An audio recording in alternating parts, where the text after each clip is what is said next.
Howdy everyone, good morning. Welcome back to Golden VCR.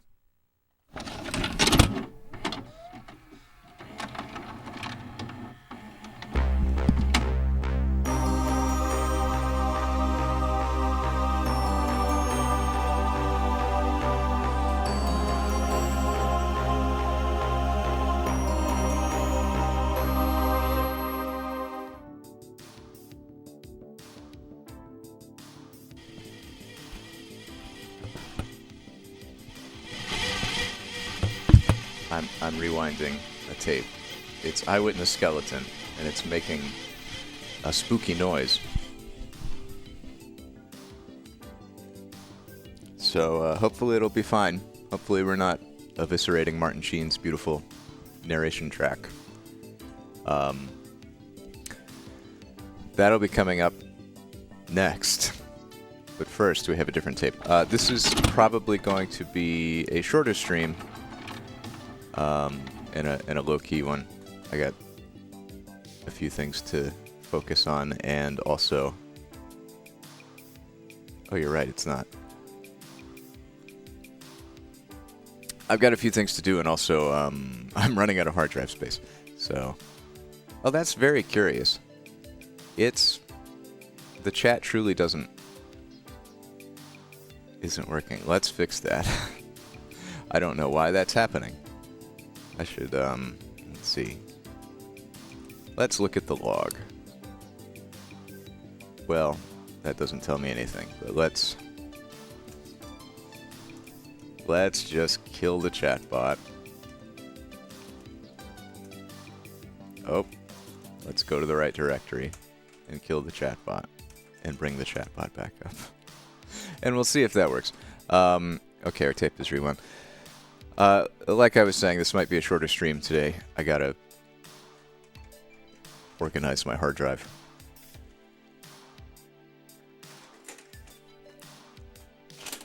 Okay, so let's see if the chat works now. Hooray. It's spooky month. We're rapidly approaching spooky day, so we got Eyewitness skeleton. Howdy, Brad. Good to see you again. Also, thank you to Florfauna for a 10-month resub. For being subscribed for 10 months. Wow. I don't know how to Twitch. Let's start out today with Shop Secrets from Master Craftsmen. Time Life, the Art of Woodworking. What do we got here?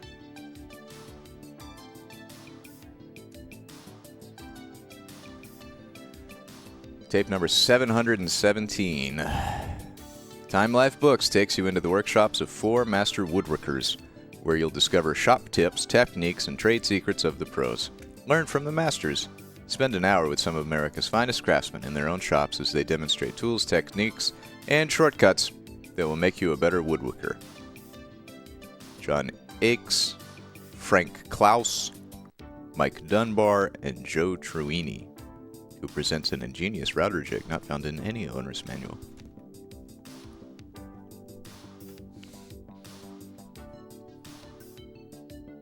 Are you ready to chill with white dads? It sounds like a pretty chill time. So let's get to it. Shop Secrets from Master Craftsmen.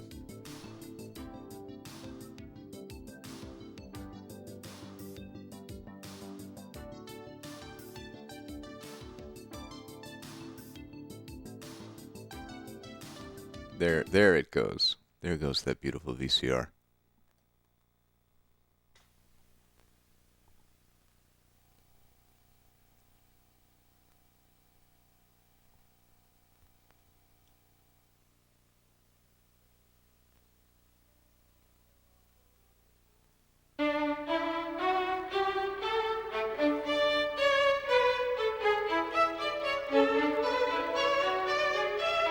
Time Life Books, they're making videotapes now?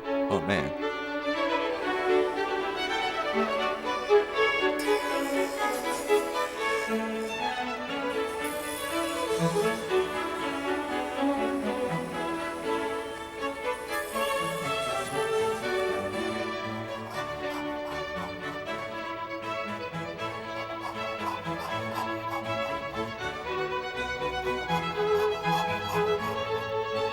chisel just before the marking gauge line and tap.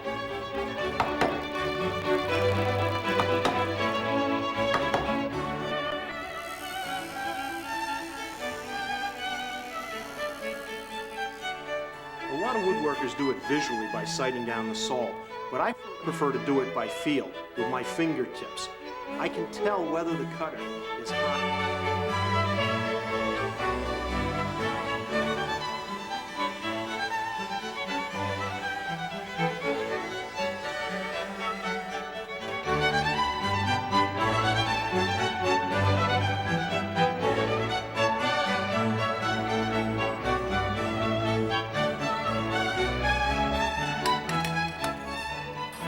Hello, my name's Hijinks, and I want to talk about the table saw, probably one of the most basic tools in our whole shop. Remember, when you got your first saw and you took it out of the box, that's when you discovered there's really not much to it.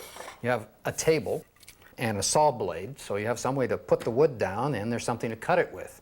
Now you need some way to guide the wood into the saw blade. So it comes with a fence. In this case, we've actually taken off the original fence and added a much larger, more precise fence that'll give us a better job. And then you have your miter gauge. The miter gauge is really quite limited as it comes. If you've read the instruction manual, you find out right away. They tell you to add a piece of wood, which gives you a larger, better bearing surface for carrying the wood across the table. Remember when you tried to do angles at the beginning? Everything wanted to slip along this fence, and so you got white knuckles holding on to it for 45-degree miters. Here's a little tip. Add 100 grit sandpaper to the fence here, self-adhesive sandpaper or contact cement. It'll hold the wood in with minimum gripping or clamping and give you good miter cuts. Still have some problems here, is when you back off completely off the back end, well, after a while you lose control. Or if your wood is simply too long, when you're trying to move across, it wobbles as you go. When you really want precision out of a table saw or any particular style of cut, you need jigs that will guide and control the wood across the table. I want to talk about 3 particular jigs that I use all the time.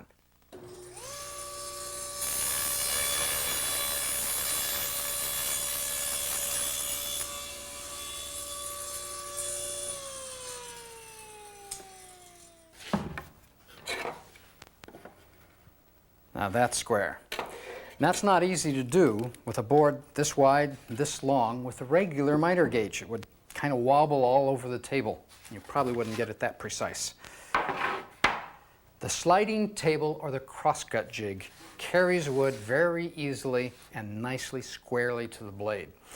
What is it actually? It's simply a big piece of plywood with a couple runners down on the bottom here that lock into the table as it goes and keeps everything in position. It's a lot easier to build than it looks like. Really, all you need to do is you get those 2 runners, and they're just pieces of hardwood that fit into a nice sliding fit in the slots here. Put them into place in the table.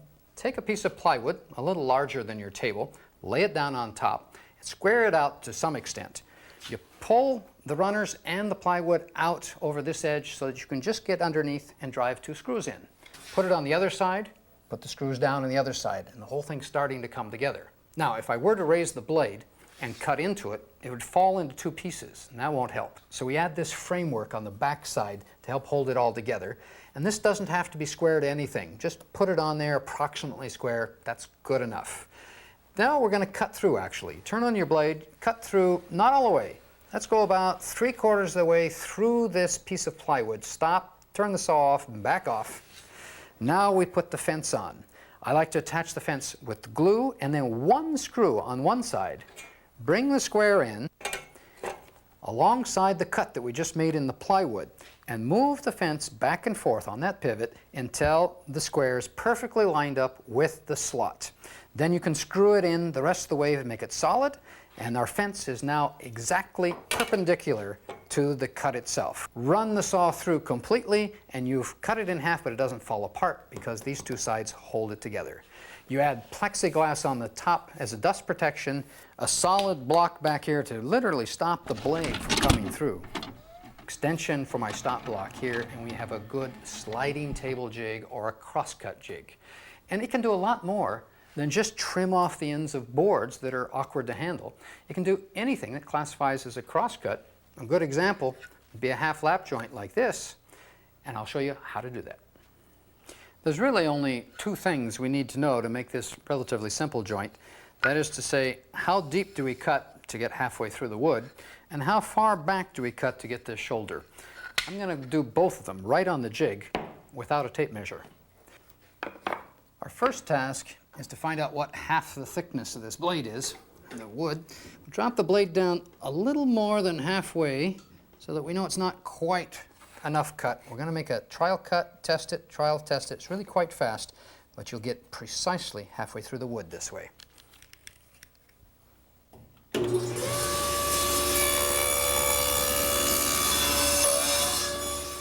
To test the cut, you put the boards together as if you were making the joint.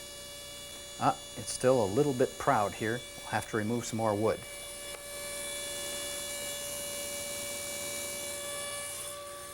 When you raise the blade, be careful.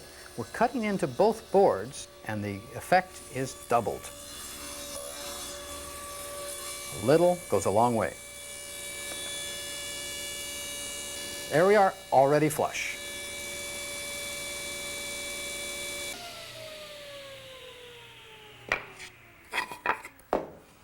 That gives me the cut exactly halfway up through the board. I have no idea what the dimension is, but I know it's going to be halfway, and that's what I need to make the joint.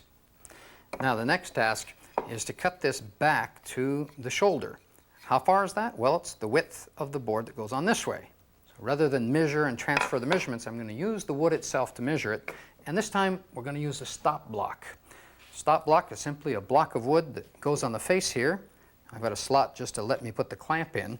This particular one has one little feature I should point out to you. When you're doing repetitive cuts to length, you don't want to bind the loose piece of wood between the blade and the stop. It could kick. So you'll bring it in, push it over, then flip this up out of the way, which leaves this piece really loose, cut through the blade, this comes out freely out of the way, drop it down for your next one, and off you go. I don't need that particularly for what I'm doing now. What we want to do, simply put this board in here as a measurement device to the edge of the cut, because that's the left side here, the blade. And we'll bring the block over into contact with it, and you can even do it conservatively and adjust it later if you want to not cut too far.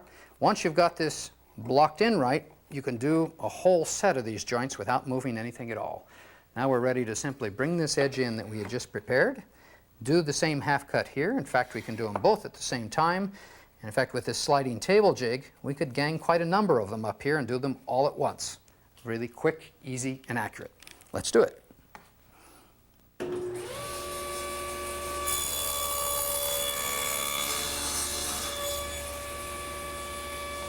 Now that we have the depth defined and the shoulders cut, all we need to do is to waste wood out to the end of the board. You can do it like I'm doing here with repetitive cuts. You could also use a dado blade, which would take off more wood in each pass. Some people prefer to make just a few saw cuts and take it out with a wood chisel. You could also do it in a single cut with another jig on the table saw.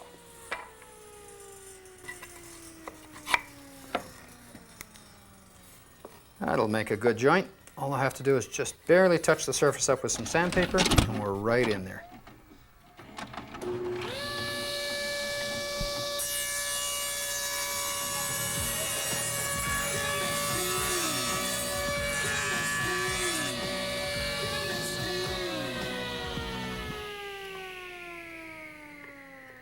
Well, in one pass, I've cut the entire cheek here. A second pass on the crosscut jig would cut the shoulder, and in two simple cuts, I'd have the entire half-lat joint taken care of. Let's take a look at the jig that allows us to do this kind of a thing. It's real simple. Basically, a piece of plywood here, higher than the fence, that slides along the fence, and that's our main working surface. There's another piece on the back side here that actually wraps around the fence to help hold everything into place. Over here, I've got another piece of plywood comes out at a right angle to the first one, and that's basically to hold in place this plexiglass guard back here that keeps me away from the blade as it comes out the backside, and this cam action clamp, which is basically just a circle with a handle on it, a screw put in off-center, and you can see how it moves over to clamp the wood into place. Pick that up from Frank Claus. Over here, the brace is simply a very lightweight way to hold it all together and keep this right angle. When you have a blade that's as precise as this for cutting those cheeks, we can do a joint that's twice as strong as a half lap joint. An open bridle joint like this has twice the gluing surface and better mechanical fit. You have to do the tenon, cutting both sides, and the open mortise. We start with the open mortise. The very first task is to set the depth of the blade simply to the width of the wood. And we'll just check this out. There, that'll get it.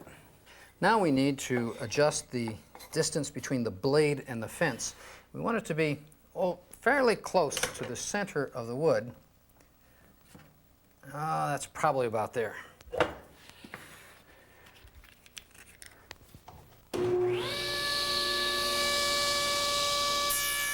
You notice I didn't fuss with centering this cut because when I turn it around, the second cut automatically centers the open mortise.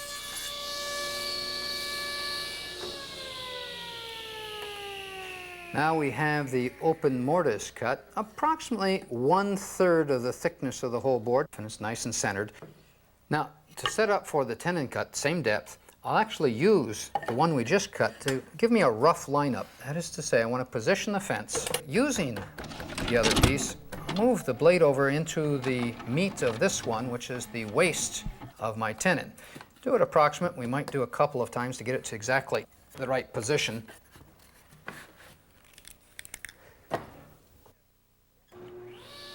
A real good test is to rough off the waist on your first tenon to make sure the joint fits perfectly before doing all the rest on your project.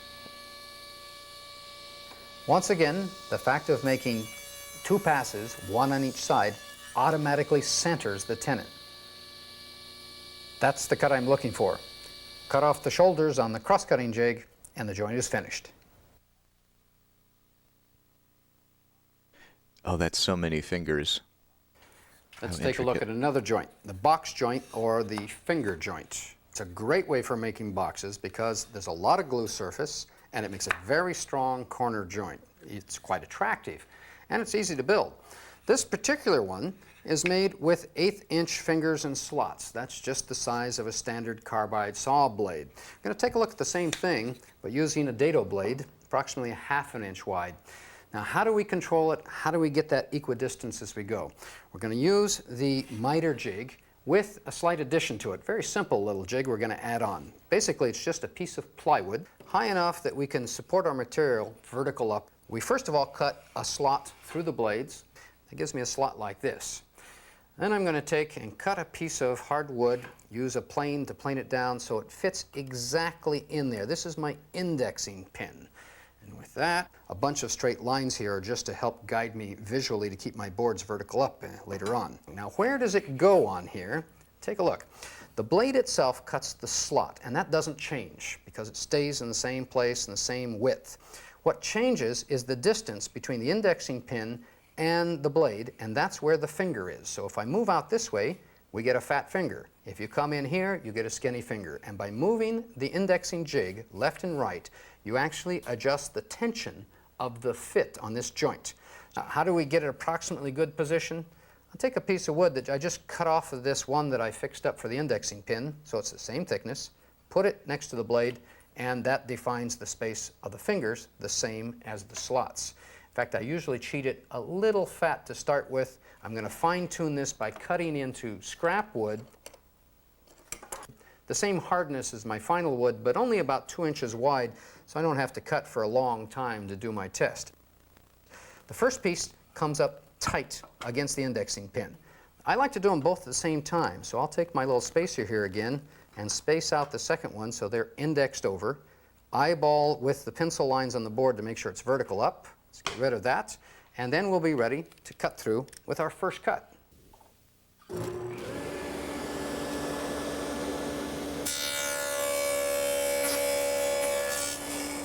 The sliver on the left indicates that we've made the fingers a little heavy.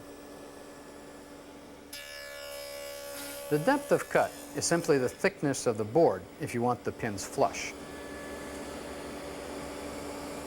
The pins are too thick to fit into the slots, so we'll loosen the clamps and move the indexing jig over.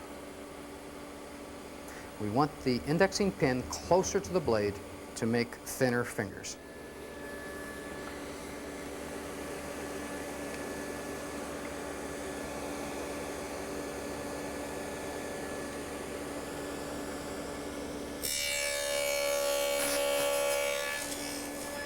The sliver of the end is just barely there. We're almost dead on the edge.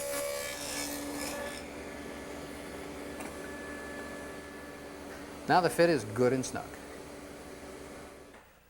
Now that we've got the joint just the right tension by getting the index finger in the right place, we're ready to do the corner for a real box joint here, 4-inch wide boards this time. I've marked the outside faces and the top of the box so that I know where everything goes. And that's important because what's useful is to collapse the boards back around face to face, the outside faces together.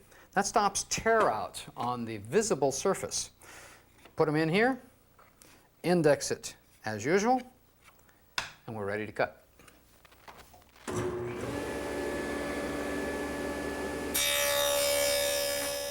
My 4-inch boards and 1/2-inch wide dado cut will give me an even number of pins from one side to the other.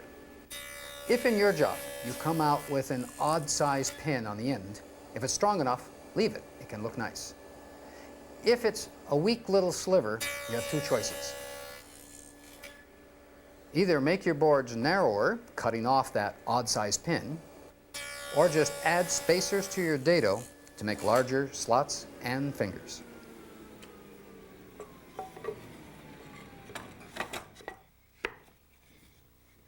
Oh, that's a nice fit. Jigs. They're really what give the table saw its full potential. They can be as complex as the sliding table crosscut jig that we've used before, or as simple as a piece of plywood with an indexing pin. One way or the other, they give you predictable results every time.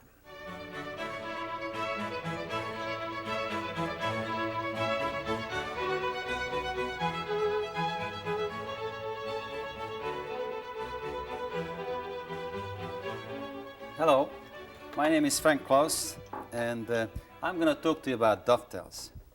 Some people may think it's a secret of making dovetails. It's never been a secret in my family. Dovetails are very ancient joints and is used very widely for all kinds of constructions. If you examine, most pieces of furniture is probably dovetailed together in the corner. If you look at these pieces, this top half of a chest on chest, if I remove the molding, we can clearly see the true dovetails, the pins and the tails. And it's a box. Within a box, it's another box, which is the drawer. It's also dovetails. If we think about it, we're not really cabinet makers, we are boxologists. And if you look at this little night table drawer, we can see also the back has the true dovetails, and the front has the half-blind dovetails. And the drawer bottom is put in with a groove.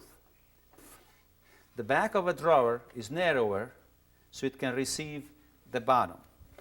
On this jewelry box, which is made by my son, the bottom is screwed on there, and the lid is hinged on with hinges. It is decorated with marquetry and banding, and the dovetails is also for decoration. Today, if we make dovetails, we like to display them. And early times, the dovetails was there for strength, and the craftsmen covered them up with the molding. Is another example of dovetails on the shaker step stool, where we have the dovetails for decoration, and they're also very strong. Let me show you how do I make dovetails. Believe me, making dovetails is easy. Anyone can do it. You have to pay attention to the details. The dovetail has pins and tails. The pins going in to the tails. It's a mechanical joint, and it comes apart only one way, this way. This way does not come apart even if the glue fails. I make the pins first. If there is any secret, maybe here is my secret.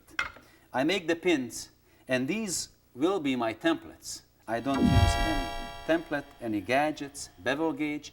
I don't even measure. I make the pins by hand, and then I use this to mark my tails. To do dovetails, I use a marking gauge, dovetail saw, a couple of chisels, and a mallet. I don't use a router. You don't need a router and a jigs. Making dovetails by hand just as fast, and hand-cut dovetails has character. I have these boards here, which I already cut to make a box. If we put them together, we can see it was one board. I sanded already because it's much easier to sand a board that is together. I cut them to size. I make this my box front, back, and the sides. I put a marking on it, which is a scribble. I mark the outside and the top edge on all four pieces, on the side, on the back, and on the other side. The outside of the box and the top edge. Next, I have to use the marking gauge to mark the corners before I can cut the dovetails. I set up the marking gauge for the thickness of the wood. Lock it. Some people set the marking gauge so the end grain comes out a little bit or reversed. I try to make them as flush as I can. Since the dovetails goes into each other, I have to mark the thickness of the board on to the other board. So we have to mark the boards on all ends with one nice stroke with the marking gauge. This will be the depth of the cuts. So it's very important to mark them inside and outside. And do the same thing on the other end. I put the two short on the side because these are going to be the tails. I cut the pins first, so I clamp this board with the scribble outside into the bench. Then I'm ready to cut my pins. First I cut a half pin. Cut straight down to the marking gauge line. Now I cut another half pin. And if you look at that, we already have a big tail, which is bigger there and smaller here. If I would cut this out, it would work, but it wouldn't have much glue surface. So I have to divide this to more tails. So next I cut a full tail. Cut down straight to the marking gauge line. Now this distance I divide by I in the middle. This is not the middle. You can do better than that. This is the middle. So I cut down approximately. It's not very critical. And come back to this first angle and put the saw there to the middle and cut down to the straight marking gauge line. And do it again. So now I have the two half pin, the two full pin, and the three tails. I do the same thing on the other side. A half pin, another half pin, and now a full tail. The thickness of the wood in here, approximately. And now divide this space in half, right there. Cut down to the line. And now go back to this first angle, and I divide these spaces again in half.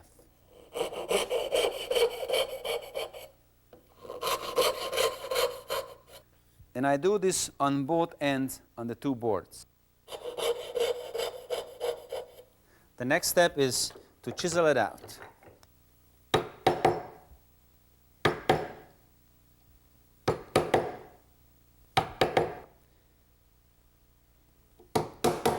If you look at my chisel, I am undercutting a little bit. Means I cut this way, not square, but undercut just a little bit. And now I take a little chips and take them out.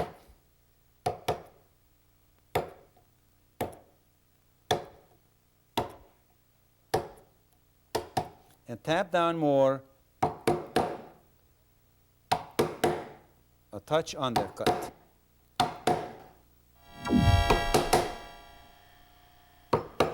Turn it over and do the same thing from the other side. Put the chisel just a touch before the line, and when you tap on it, it will walk back to the line. And do the same on all tails. You can't force your chisel too hard. If your chisel is sharp, it will cut fast anyway. If your chisel is dull and you're hitting it too hard, it will break out the fibers. You need sharp chisel and patient, and your dovetail will be beautiful clean. Have to be careful because now they're popping out. They're just straight going out there.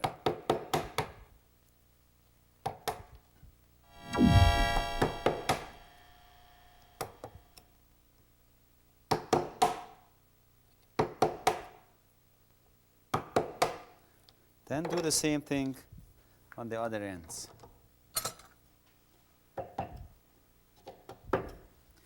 And now I finished my templates. And yes, they are all a little bit different. But if I position them to the right place, they will be just fine.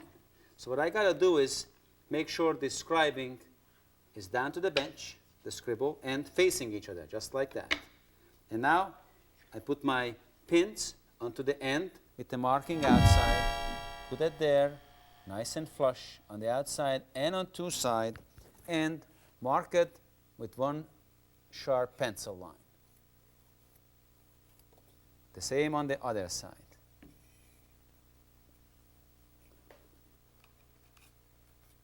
With one pencil line. And now I put this on the side. I'm done with that. And I flip this like that, and I reach for the other piece. There is no way you can make a mistake.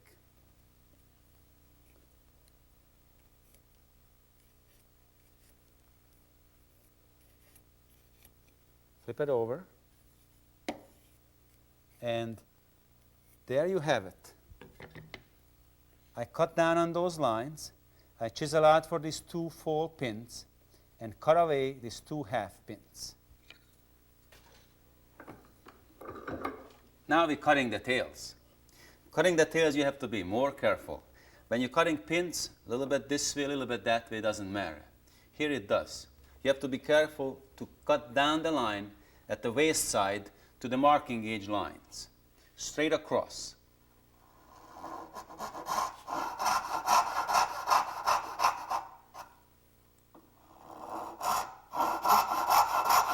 And stop at the marking gauge line right there. Start on a backstroke.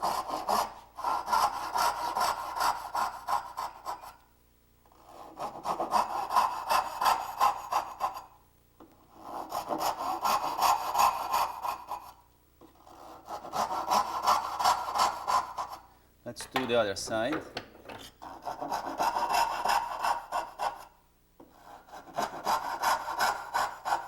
And now I have to cut off the half pins. We're cutting straight across and straight down at the marking gauge line. Start on a backstroke, cut down on the marking gauge line. Same on the other end. I do this on all four corners. And now we're ready to chisel it out. Put the two boards top on each other. Clamp it down tight.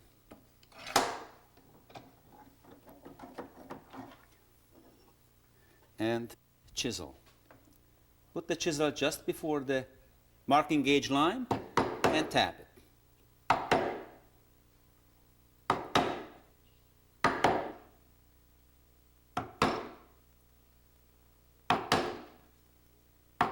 Notice my waist is full thickness on the end. I need this to be a support when I turn it over so the fibers don't break out. Chisel halfway through from each side. So now I flip it over and do the same thing from the other side.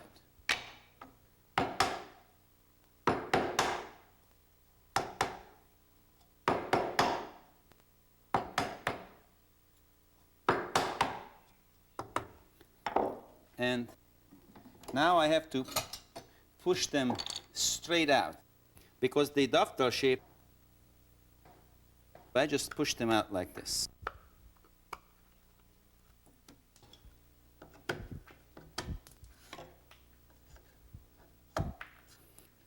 So let's see how does it fit.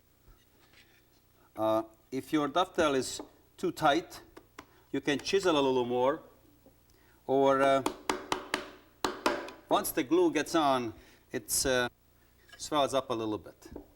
The wood is forgiven. This is just right. What am I doing is paying attention to the scribbles, and I am lining them up. The scribble facing that way, this scribble has to face that way, so that should fit here just like that.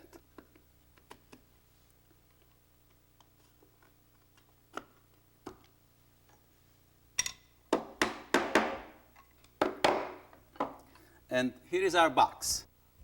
After it's glued, it will need a top and bottom. I already prepared these two boards.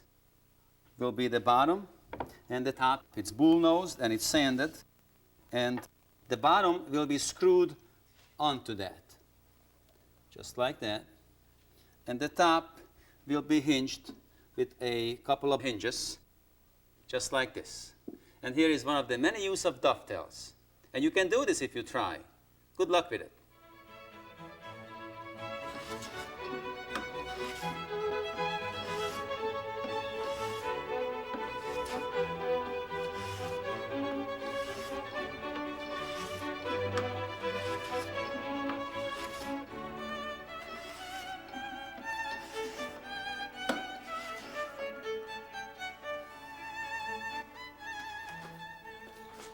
Hi, I'm Mike Dunbar.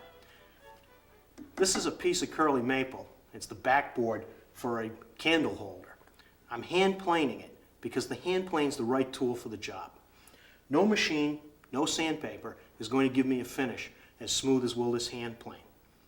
You know, if I was stranded on a desert island and I could only have one type of tool, the tool I would take would be my hand planes because they're the most versatile tools in my shop. I have hand planes that do all sorts of things. This plane will make rabbets. This one raises the panels and raised panel doors. This one makes moldings. In addition to smoothing and shaping, let me show you something else over here. This is the joint and square shooting board. It's used for jointing and squaring the ends of small pieces of wood. The shooting board consists of three pieces: the bottom board, the ramp, and the stop. The bottom board has a dust groove in it so that shavings won't gather under the plane and push it out a square. The ramp is sloped to distribute the cutting action over the entire width of the blade. The stop holds the work at a right angle to the plane. I'm going to use the shooting board and this plane to trim the end of this piece of cherry. Most people would use a disc sander for this, but I think the plane is more precise. Now I'm going to show you how to make a plane work this well. The first step in making a plane work well is to begin with quality. You wouldn't buy the cheapest table saw you could find. You'd know you weren't getting good quality. The same applies to planes. This plane has plastic parts. The metal parts are poorly fitted and they're poorly finished. If you're going to buy a new plane, buy it from a woodworking supply house, not from the local hardware store. The other thing you can do is what I often do, and that is buy old planes. You can get them at flea markets. You might even have one sitting out in the garage. This is an old Stanley No. 4, probably made during the 1920s. Stanley made these by the hundreds of thousands, so they're inexpensive and they're very common. You're going to see that it's not a lot of work to get a plane from this condition to this condition, a tool that will plane curly maple. Before we begin working on this plane, let's take a look at its anatomy. This is the lever cap, the cap iron, the blade or cutter, the cap iron screw. These are the frog screws. This is the frog. This is the lateral adjustment lever, the longitudinal adjustment wheel. This is the plane body. This is the frog adjustment screw. First we'll take off the lever cap.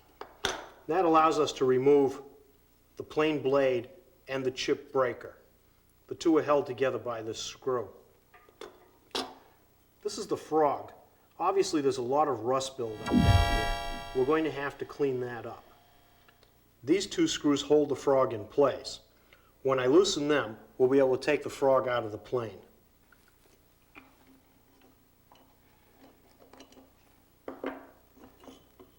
Well, that's just what you'd expect to find. A lot of old shavings under the frog. Now that I've got the plane disassembled, let's clean it up. A tub of mineral spirits, which is just paint thinner, takes off an awful lot of the grime. Rust will come off with some coarse steel wool, number 3.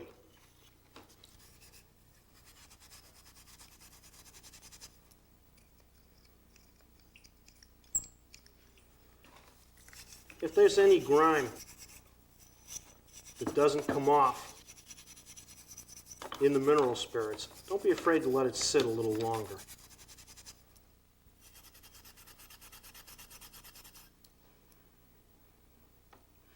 This is the lateral adjustment lever. I'm finding that it's quite stiff.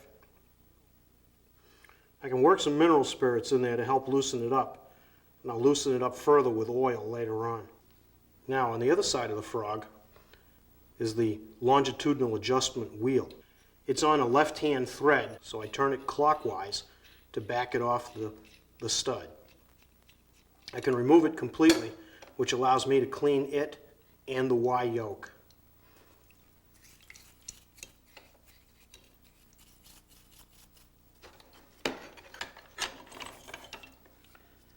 Okay, we're going to dry this off now, set it aside. The next step will be to flatten the sole.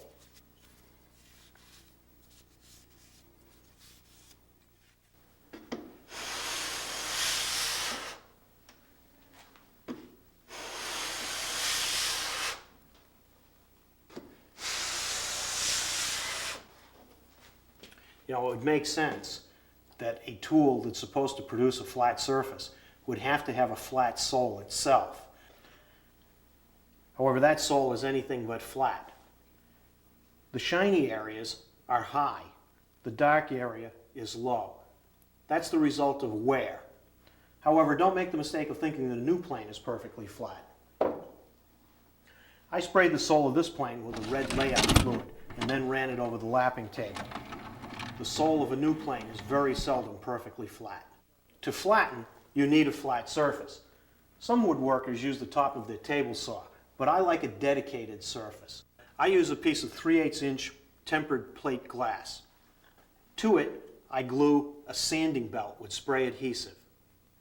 Let me show you how I use it.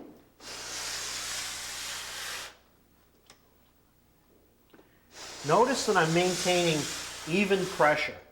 What I'm not doing is duplicating the action of hand planing. I'm trying to eliminate the wear that action has created. You notice I put the frog back in the plane to create the same stresses as when the plane is in use. Now we've got a little bit further to go. There are no shortcuts.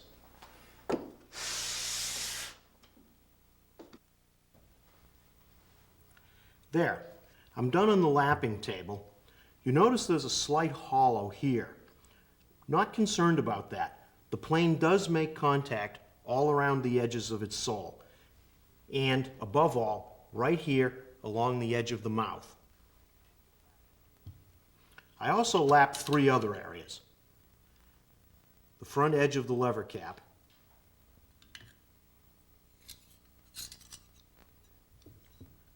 the front edge of the chip breaker. That way, it makes tight contact with the back of the cutter, and shavings can't get jammed in between. Notice too that I flattened the back of the cutter. This is the first step in sharpening, and it's unfortunately one that too many woodworkers overlook. I don't have time to give you a complete tutorial in sharpening, but I can't stress enough that you must begin by flattening the back of the cutter. It's very similar to flattening the sole of the plane. Let me show you how it's done.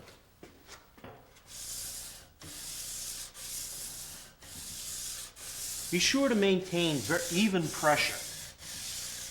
Above all, never lift the back of the cutter. The purpose of this is to not only flatten the back of the blade, but also to remove any imperfections. Remember, a cutting edge is two flat, polished surfaces coming together at an angle. This is the first of those surfaces. The second's going to be produced on the grindstone.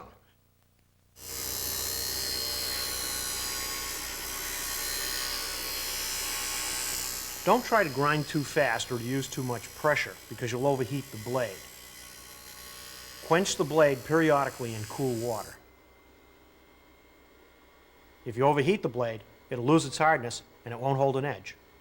For the gentle crested curve of a smooth plane blade, you can grind both the profile and the bevel at the same time by rocking the blade as I'm doing here.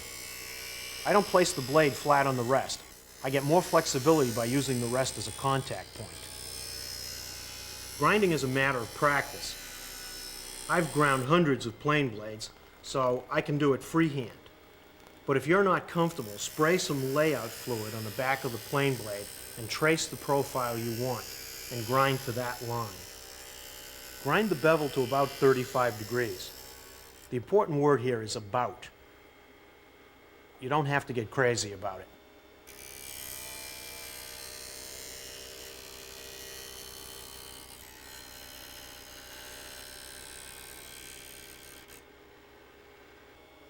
This is a good uniform bevel.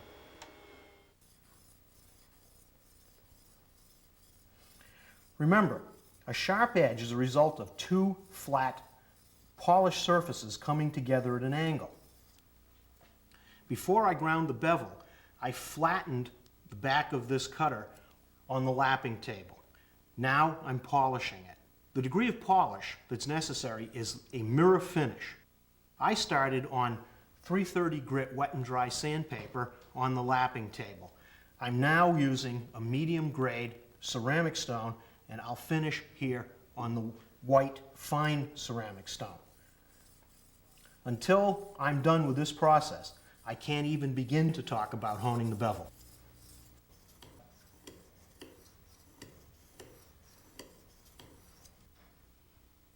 There, I like what I see. Now I'm going to hone the bevel. I'm going to create a fine line of polish along the entire cutting edge. I'll do that by holding the cutter at the same angle as the bevel. I'll polish by moving the cutter in small circles and rocking along the slightly crested edge.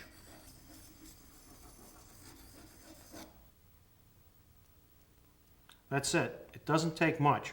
You don't want to hone so much that we remove the hollow created by the grindstone. Let's reassemble the plane. Before we assemble the plane, I want to show you an adjustment that we won't be able to see later on. It's the frog adjustment. It moves the frog forward and back. It's important because it regulates the size of the mouth. It's done with this screw down here underneath the longitudinal adjustment knob.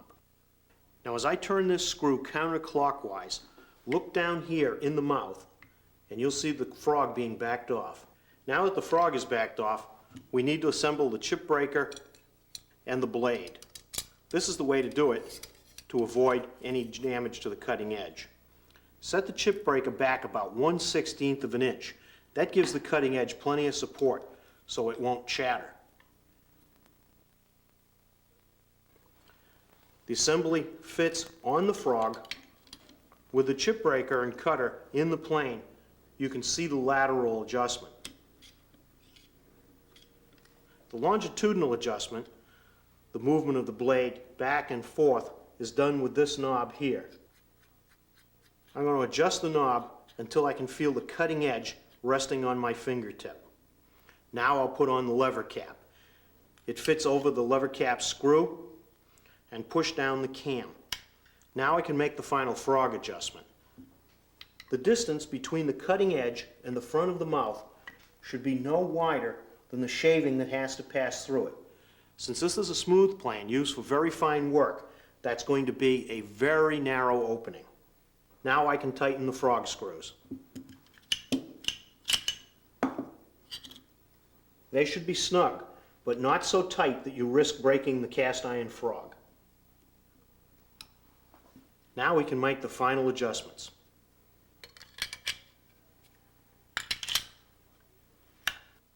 A lot of woodworkers do it visually by sighting down the saw, but I prefer to do it by feel, with my fingertips.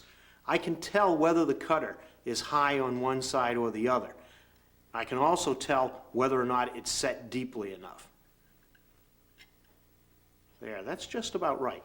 Let's see how it works.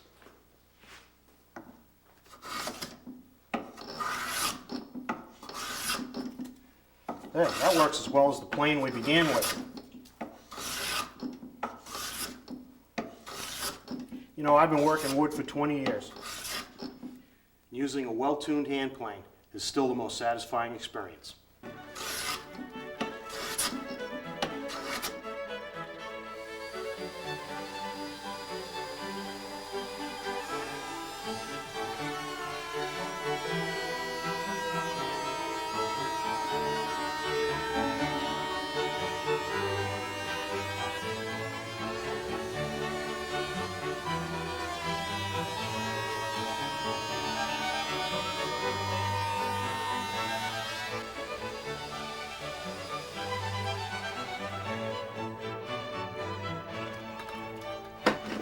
Hi, I'm Joe Truini, and I'm going to show you a quick and easy way to route rabbet joints using a simple shop-made jig. A rabbet is simply an L-shaped notch that's cut in the edge or the end of a board. It's sized to accept a mating board. It simply fits into the rabbet. The depth of a rabbet is typically half the thickness of the board, and the width of the rabbet equals the thickness of the mating piece. When viewed from the front, the board is concealed within the rabbet joint. The two pieces can either be glued together only, or if fasteners used, they're driven through the rabbeted board. Rabbet joints are popular in all types of cabinetry, all sizes and styles, including small jewelry boxes like the one we have here. Rabbet joints were used to join the front and the back to the sides. Rabbets were also cut in the bottom edges of all four pieces to accept the plywood bottom. The plywood bottom sets into the rabbets and leaves a nice clean look to the box. If I were to orient the box this way, you could see that the same joinery could be used for building a wall-hung cabinet, which is what I'm working on today. The drawing I have here on the wall shows the cabinet we're working on. The cabinet measures 16 inches wide by 28 inches high. The sides of the cabinet are rabbeted on the ends to receive the cabinet top and bottom. All four pieces are also rabbeted along the back edge to receive a 1/4 inch plywood back. Now let's take a closer look at how the jig works. It consists of 4 pieces, 2 side rails, a fence, and a stop block. In use, the fence rides along the edge of the workpiece. The router sits in here and is held tightly against the stop block. There are 2 main advantages to using this jig. The first is that you only need to make one adjustment, and that's the depth of cut on the router. In this case, it was 3/8 of an inch deep for 3/4 inch stock. The other advantage is that you only need to use a standard straight bit. You don't need to buy a more expensive rabbeting bit, and you don't have to fuss with changing ball bearing pilots. The width of cut is determined by the distance between the fence and the edge of the stop block. In this case, the width of cut is 3/4 of an inch. I typically use this jig in conjunction with two others. The only difference being the distance from the fence to the stop block, which varies by 1/4 inch from one jig to the next. This allows me to cut a 3/8 inch deep by 3/4 inch rabbet in 3 stages, rather than trying to plow out all the waste in one single pass. The alternative to building all 3 jigs is to simply build the widest cutting jig, and then make 2 shims. One is 1/2 inch thick, and the other 1/4 inch thick.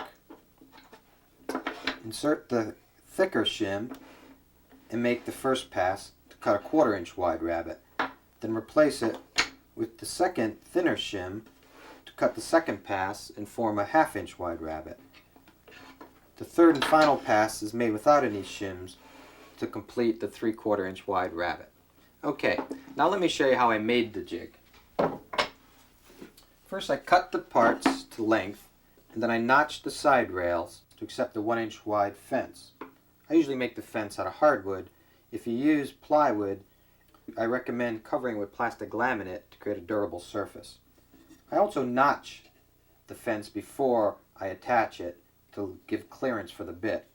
The fence is attached with glue and finishing nails. The distance between the rails is a couple inches wider than the base plate on the router. Then you cut the stop block to fit between the rails. And to determine the distance from the fence to the stop block, you must measure the distance from the cutting edge of the bit to the edge of the base plate. In this case, it's 2.5 inches.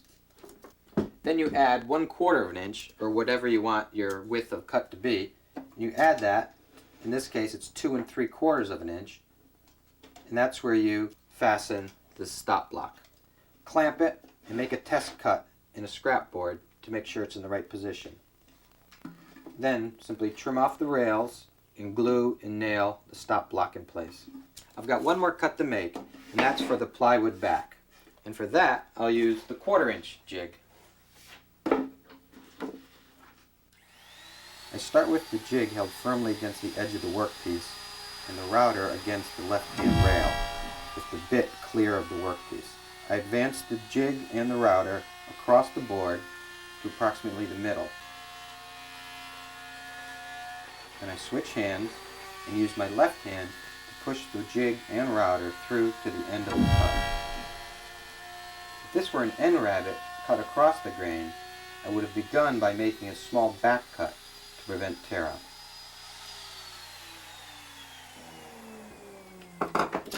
Okay, one other thing that these jigs are great for is routing hinge mortises. Let me show you how I set up for that. For this cabinet, we're going to be installing an inset door, and I've selected a hinge that has a 3/4 by 2.5 inch wide leaf. First thing you need to do is mark the position of the hinge on the cabinet side, about 3 inches down from the end of the board. To route the mortise, we're going to be using the 3/4 inch jig. You'll notice on the fence here I've got 2 marks that represent the width of cut. You simply align the first mark with the hinge line and then clamp it in place. Since the travel is 2 3/4 inches and our hinge is only 2.5 inches, we need to reduce the width of cut by 1/4 of an inch. And I do that by inserting a 1/4 inch shim, clamping it in place. And now when I route the mortise, the result will be a 3/4 inch deep by 2.5 inch long mortise. If your hinge is wider than the travel between the jig, what you need to do is clamp 2 stop blocks to the workpiece on either side of the jig, and then the travel between the stop blocks will cut the desired length mortise. I hope that these jigs prove as useful to you as they have to me over the years.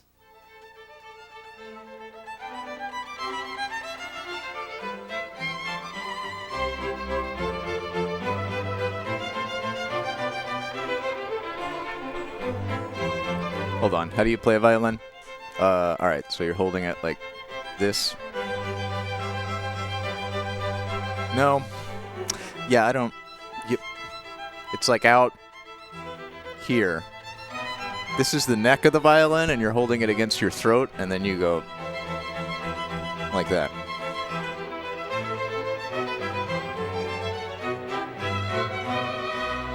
but probably a little closer. Yeah, no, I just feel like I'm cutting a pizza.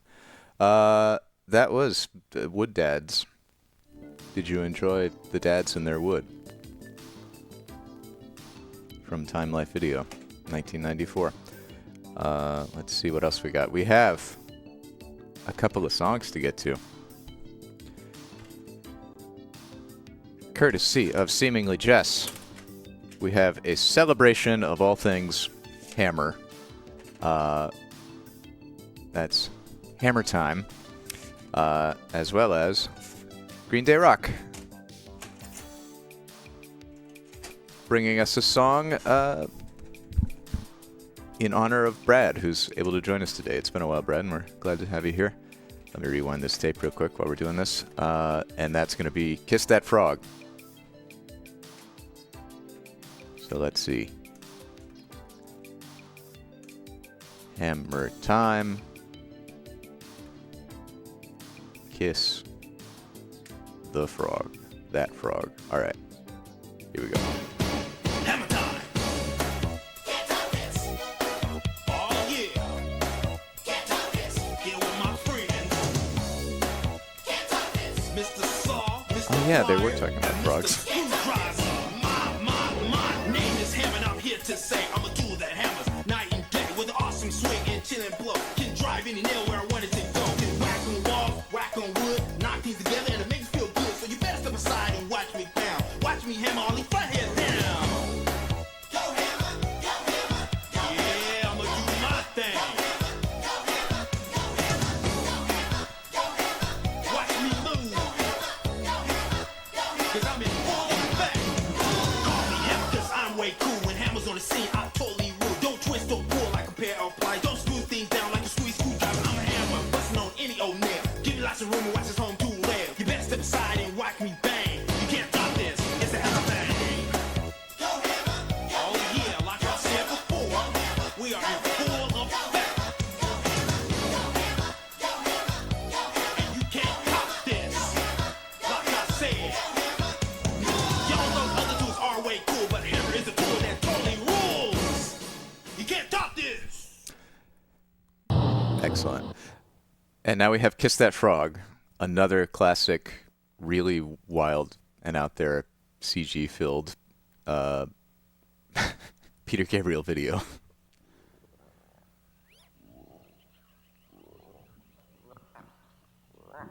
With a very special thanks to Crystal Pepsi.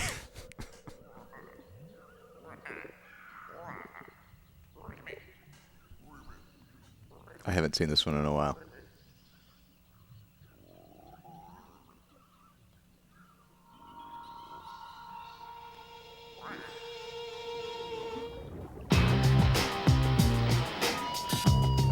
Oh yeah, it was originally a ride film, which is why it does this.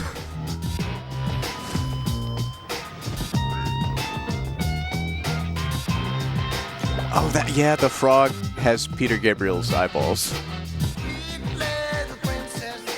Let me introduce this frog nest. You alone can get him singing, so puffed up, wanna be your king.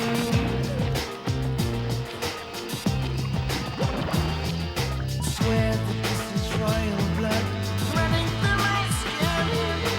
Oh, can you see the state I'm in? Kissing better. Kissing better. Get it into your head. He's living with you, he sleeps in your bed.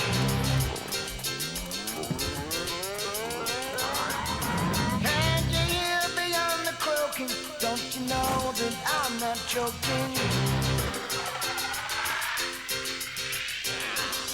Are you what you want? I think you will. Don't you know that this tongue can kill? Come on, come on, come on, come on, come on, come on, come on, come on, let it kiss that frog. Let him sit beside you. and eat right off your plate. You don't have to be afraid. Is Frog Gabriel more terrifying than Chair Briel? Our princess, Would you rather have Chair Peter Gabriel or Frog Peter Gabriel show up in your living room? your defense. Kiss that frog.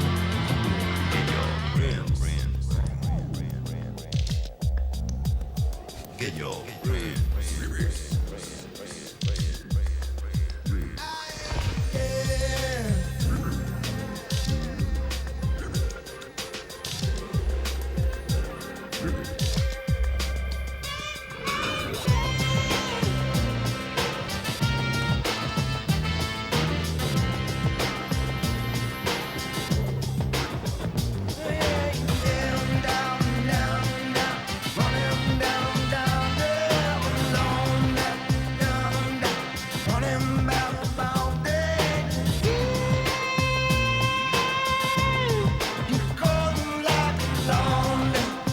Peter Gabriel eyeballs were so weird.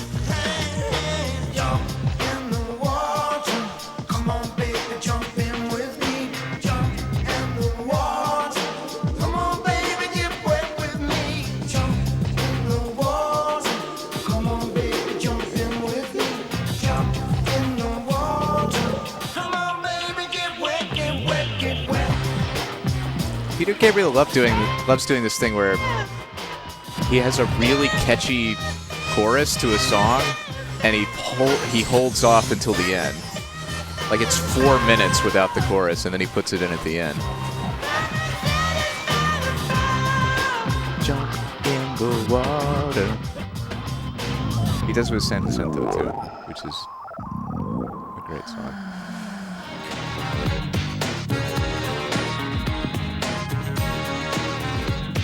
Oh, A lot bonus of theme. ideas have been put forward as to why. That was Kiss That Frog. Hope you enjoyed that.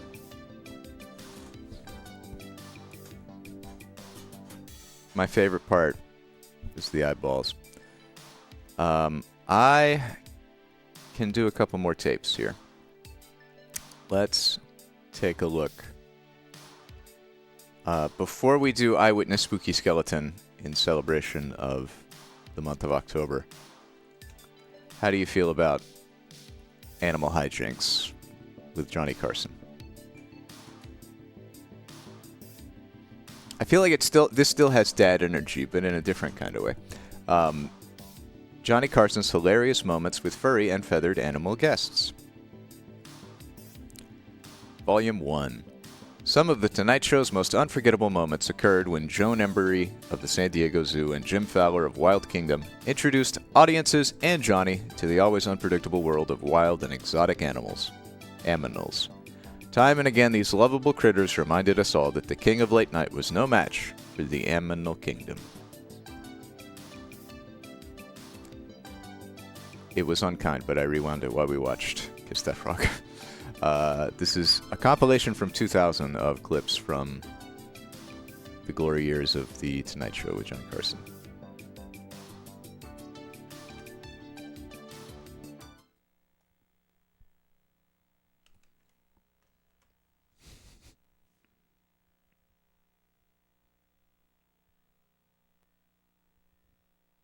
What's a yote?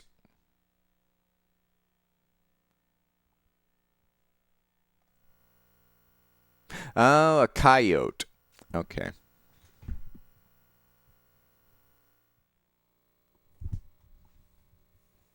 I've never heard them called yotes before.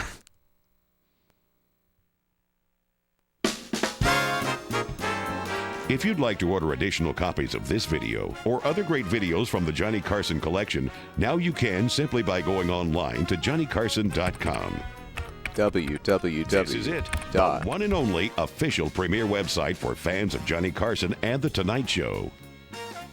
At johnnycarson.com, you'll find all your favorites, plus great shopping opportunities, special offers, the history of The Tonight Show, fun facts, punchlines, a backstage pass, and the Johnny Carson e-newsletter. Oh, I did not know that. For 30 years, he was the king of late night on TV, and now he's online into the next millennium. About Here's Johnny. The uwu and shorthand. a whole lot more. That makes sense, though. It's very cute. Respond to. How are we going to respond to Portland, Oregon?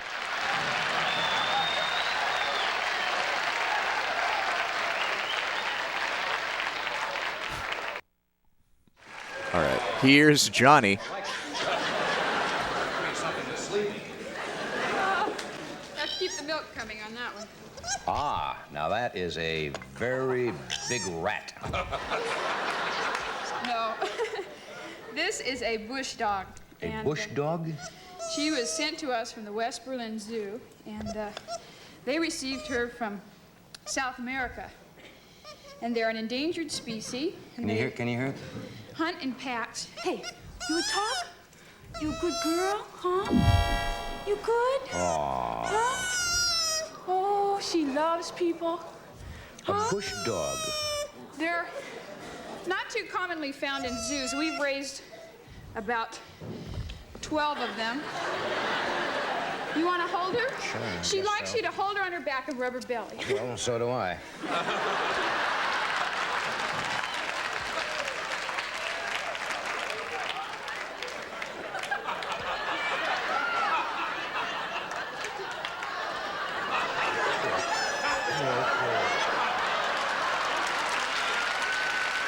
Oh, it's so cute.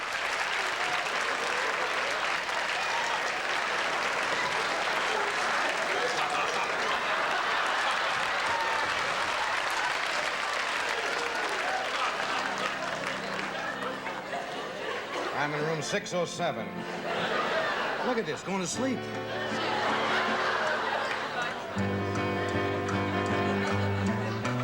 A bush dog and me one day, going down the trail.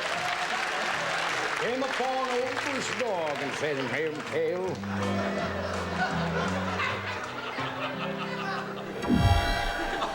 is he dead? What is he? Why do they have... He was laughing. Listen to him. Oh, come on, Joe. Joe, now take it easy. Dumb name for a hyena anyway. Come on. Take it easy now. Okay. You see, the whole thing is they're very weird in relation to the, for example, the wolf. But the, yeah, in fact, you can't even tell the difference between male and female till about a year old.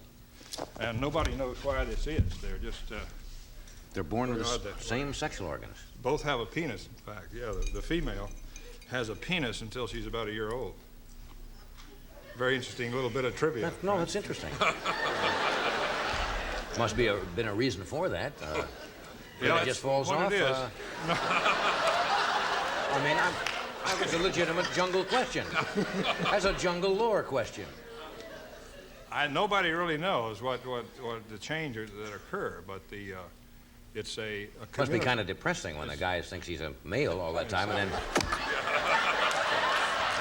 It's a communication device. Let's see if you'll... All the time he thought he was virile, and, you know...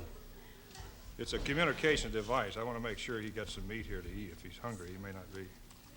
But, anyway, I think hyenas are... Well, there goes the Alpo commercial. He's more interested in us, yeah. His knees. So another thing is strange, you know that?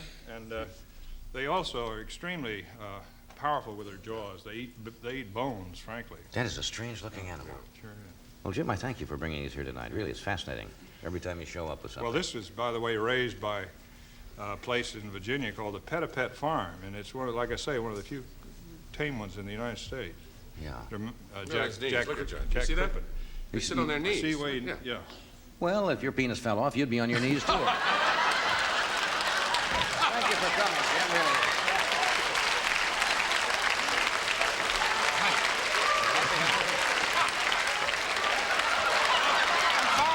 I'm sorry. I ain't got it. No hard feelings. I'm sorry about that. I ain't got it. See?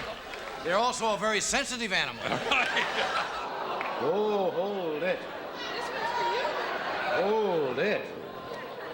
We have 2 cats, and we wanted to bring them out for a companion. I really love these 70s outfits. Holy shit. Look at Joan. This one.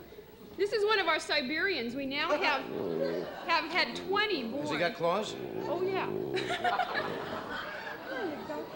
We'll go get together.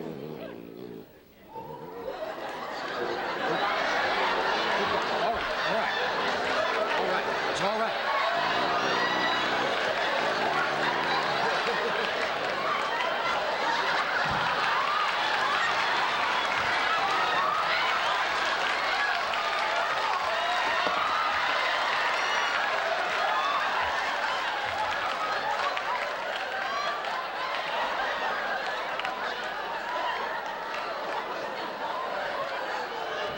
Okay, all right.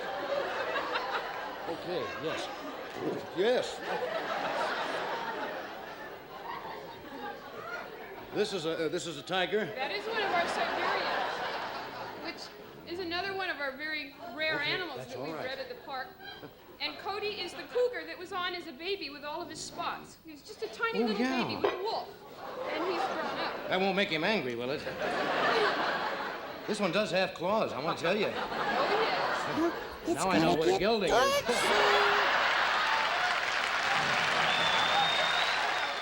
This is a tarantula. Why are you doing that? To show you that they're not really as harmful as most people think. Come on. There we go. These are not insects. You know, spiders have 8 legs. There you go.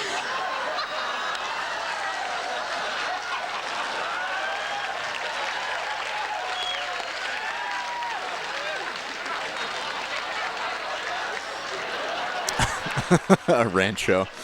God, the Bim Bam TV show is so good. I think I'm going to cry. What is that animal doing on my wrist? We're demonstrating how it moves, but I know how it moves. What?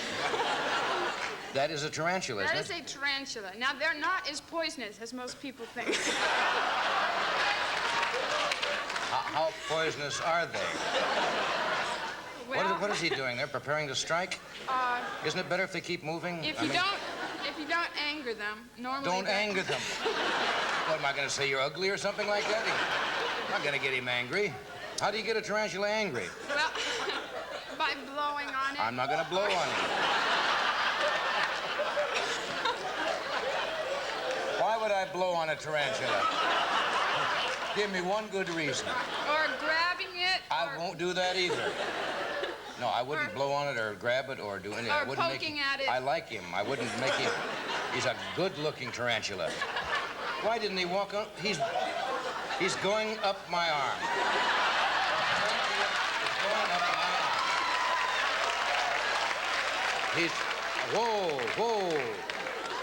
Whoa, boy. Whoa, over here, a female spider, over here. I do not like the little spindly bit on their butts. Well, Oh my God, tiny dogs. surprisingly enough, a wolf is in some ways much more shy than a dog, and I don't want to. Yeah, I don't want to encourage people to have them as pets because you really can't. Let me show you what happens when you give some wolves a piece of meat. Yeah. All right. Let's see. Come on, little boy. Did we lose one over there? One of them is over here. Yeah, Spider is done if you were looking away from Spider. Let me go get that other one. Huh? He's right back here, Jim. Yeah. Come on, boy. He's exploring. Now watch what happens. If you'll bring the piece of meat over here. Wolf Patrol. I love the spotlight operator following the wolf puppies. Here we are. Give it to this one. Here we go. Here we go. There we go. Now let's see. Now if I can that's get a raw chicken leg. Now wait just a minute here. Come on, boy. Come on over. That's all right. That's all right. There you go. Let me get. I think I can hold him there. There we go. Come on. There you go. Come on. I'll show you. Just at 2.5 months of age. There we go. We'll see. Maybe we better. Now Maybe there's- you better give him one more if you don't mind. It's just a chicken, chicken neck. Fellas, guys, if There you're we go. smart. Give this one one. Yeah, there we go. Here. There you go. So you can get an idea. In other words, they're that Now, competitive. These are competitive just like they would. He's smart, right? He's we've done several stories. Look at on, this. I mean, yeah, we're going crazy. We've done several stories on Mutual Omaha's Wild Kingdom Underworld. We better get a little of this up. Oh, yes, Whoops. Here we go. Now, take it easy. One of the things you don't want to do is to try to take meat away I'm from not going the wall. That was the last thing on my mind right now, was to take that away. To take that away. See what I mean, right. Now, I think I can get these into the... Okay. Back into the cage here. All right. Ed, you want to get the one eating the meat over there? And bring him in? That is an aardvark, right? Yeah. Don't mind that. I'll just hold that there a minute. All righty. You will very seldom ever see a thing like this. That is a weird-looking animal. It is, yeah. It's the only tame aardvark in the world that I know of. And you don't need to have that angle to the camera, aardvark. Is this a member of the pig family? No, it's a member of the anteater family, oddly enough. It's really in a family by itself, but it eats termites. I guess. Eats termites, and it's extremely powerful, as you can see. Is that a male or female? It's well, it's very hard to tell. I think.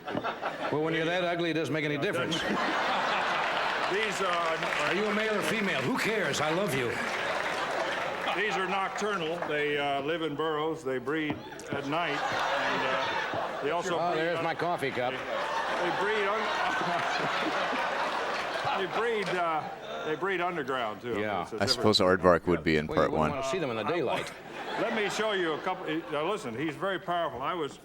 One of the worst times, most dangerous situations I've ever been in was I was chasing an aardvark one night, and I was trying to catch one. Were you lonely, Jim, or what? It gets lonely in the jungle, folks. Well, it was pretty late at night. Well, but we all have our little hang-ups. We didn't catch it. We ran into a group of lions instead, but these are like bulldozers, and they actually disappear in the ground faster than you can pull them out. I think you're going to try to demonstrate. Feel the strength they have. Let's walk over to the sandbox over here. And, has he got a name? This one, I think, is called after the zoo it was born in, Miss Tacoma. Miss Tacoma? Boy, I don't want to see the runner-up if this is the winner. Let's see. In case you can't fulfill your duties. Let's see if he'll do some eating here first. Let me give it a little bite to eat, and then we'll take it over to the... All right. What does that look like? A little liver chopped... Right. Now, on Mutual Omaha's Wild Kingdom, we've had quite a few stories about these. And I think he looks like he's going to take a while eating it. Let me lead him over there with this, and you bring him over with the leash, all right? Right over to the sand pond. You will. Right on, aardvark. Come on. He'll come if you... Come on, pretty face. Give him a good solid pull there. Right on. That's right. Whoop, wait a minute.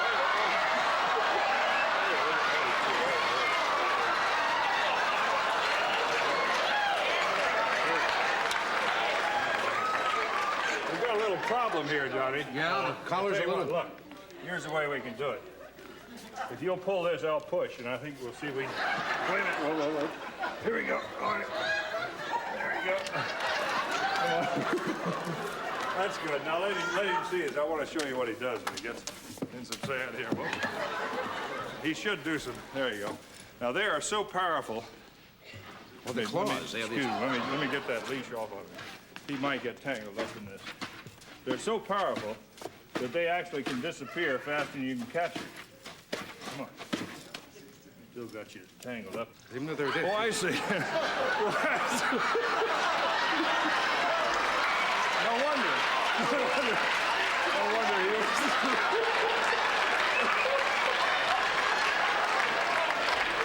Now, I just found out. Not a bit, Jim. Aw, it's a sloth. Congrats, by the way, to Ice Fire Moose. I'll give you some They points. also can bite, but this one is a young one. And if you will... Is there anything else you want to tell me about this animal? I'll show you how... If you'll bring that tree up there first and put it on the desk. Oh, I see. Okay. Just in case you have to get rid now, of it. Is this all right? Yeah. Oh, yeah. It's perfect. All right. This is a young one. If you'll hold it, I think I can feed it. What? If you'll notice, a sloth's jab is very slow moving. They're extremely slow. But that's like right. this? Let him hug you as if you're his mother. Uh-huh. Put him right up to your jacket. By the way, that jacket is not as expensive as the one you had on the other time, is it? Oh, he ruined it. You ruin a jacket appearance here, Jim, usually. Is he all right? He's all right. He's all right. Just let him hold on to you. That's right. It's going right through my coat. What? You're going right through my coat. Oh, you mean the claws? Claws are going right through the coat to the skin. Sorry about that. No, that's all right. He's all right. Yeah, Ross. Yeah, Ross.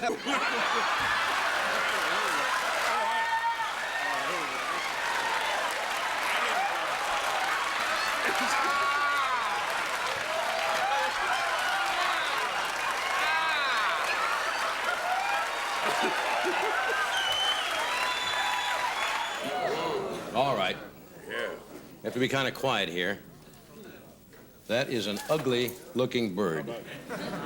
That's about as strange a bird as you'll ever see, in fact. Now, I think everybody probably knows what that bird is. It's a vulture. Right. It's a vulture, and it's called the lappet-faced vulture. It's the largest soaring vulture in Africa.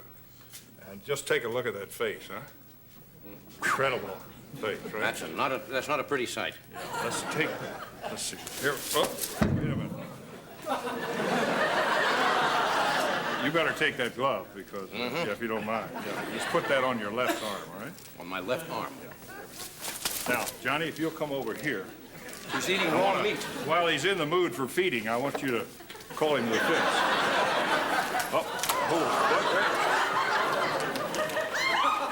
hey, morning, you hold that, all right? There we go. Come over. Come over here. All right, come right behind. Come right over here. Oh, sure, Jim. This is why Marlin's in the home now, lying here. I want to see if he'll come to the fist. I know he will. Put that on your glove. Yeah? Now come over a little closer. Her name is Lightning. Lightning. Walk right on over. Don't be ashamed to walk over. All right. Hold it higher. Hold your meat. Don't come back. Come back. What, Jim?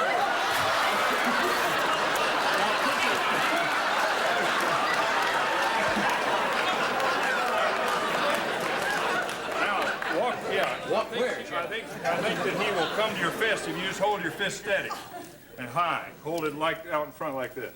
Like this? I come back a bit. What do you mean? This will be the first time. What do you, Jim? Look here. This will be the first time ever that the vulture's ever flown to. There you go.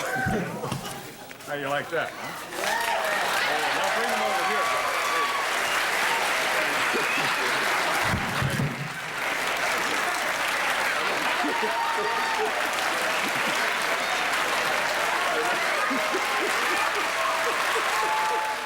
Hi, Jim. How are you? Jim's 4 months old now.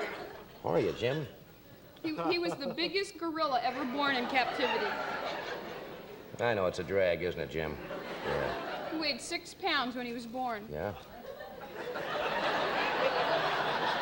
Jim?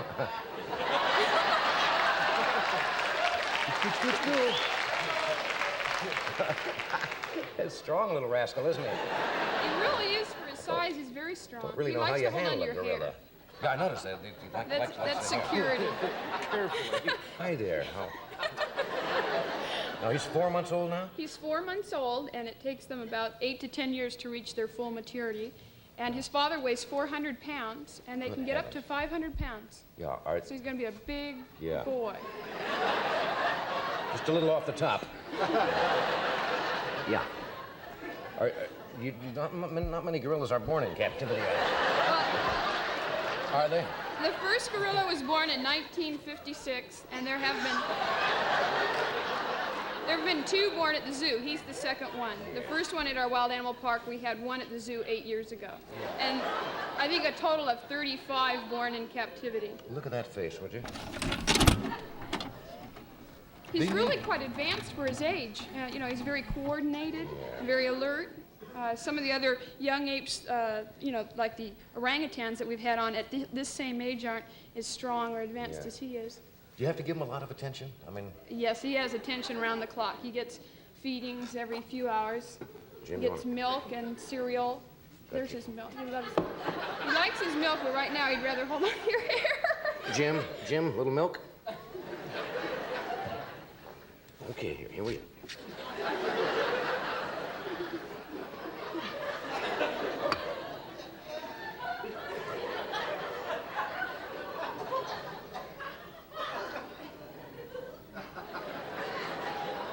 first time.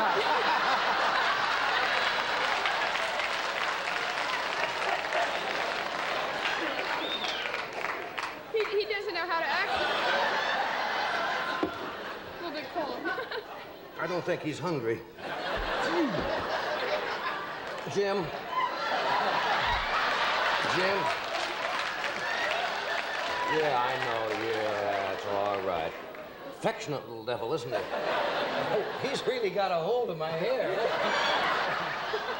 Jim? That's fine. They're just all arms, aren't they, huh? First time he's been out of our nursery. You think he's scared at all? I don't think so. I think he just wants to feel secure, and he wants to hold on to you. He likes having somebody to care for him, and at this age he would still be with his mother, very close, and she'd be holding him most of the time. So he has to feel secure Look at that somebody's face. taking care of him.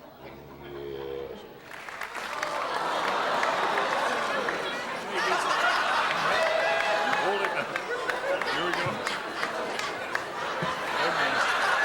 Whoops, whoops. Wait a minute. More back. Come on. Here we go. What the hell is that? Maybe we better keep you on the floor. Johnny. It's a bear of some kind. Yeah, this is a very unusual bear. This is called a sloth bear, and it's from India. And you very seldom see these handled in the United States. By the way, this... oh, come on. He's doing the Jane Fonda workout. This eats more people in India than tigers do, by the way. These eat people? Yeah, this does. It's very aggressive. Well, watch out. If you'll hand that food back here, I think you're going to Is have that to him give I me... smell? It, well, it's not me, I guarantee you. It's not me. If you'll hand the food over here. What food? What food? That stuff in the bag. You got to put that in the plate. What? Actually, this bear is quite hungry. Well, you yeah, can no see. kidding. That grass plate, yeah. I'll give him anything he All wants. right, here, move your... Oh, over a little bit. There we go. Now watch the way he uses his mouth here. Very unusual. He's snorting it. That's right. He has a mouth like a vacuum sweeper. And be careful not to get too close to him while he's eating. Boy, he stinks.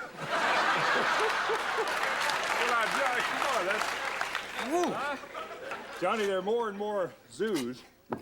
Take it easy. Where's this one come from? Well, there are more and more zoos using these in educational programs. Yeah, put some more in there.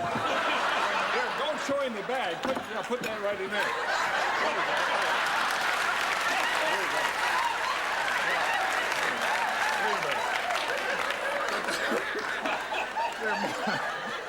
They're more.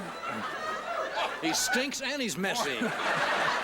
Now, I'm going to have a little help on this one. Ed? I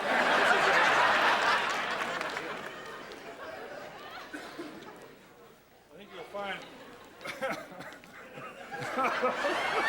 this is a first. I think there's a towel. There's some towels around here somewhere. Is there a towel over there? A bucket of raw fish. You might want to keep this handy. That's a pretty good-looking coat you have there. But let's keep that there. Now, Johnny. Yeah. I've got to open this. This is the most incredible male sea lion that I think you've ever seen. Okay. We're not going to do a circus act. We're going to do behaviors. Okay. When I open the door, if you'll just call him out to him. His name is Kaina. Kaina. Kaina. Kaina. Why didn't you tell me the fact name?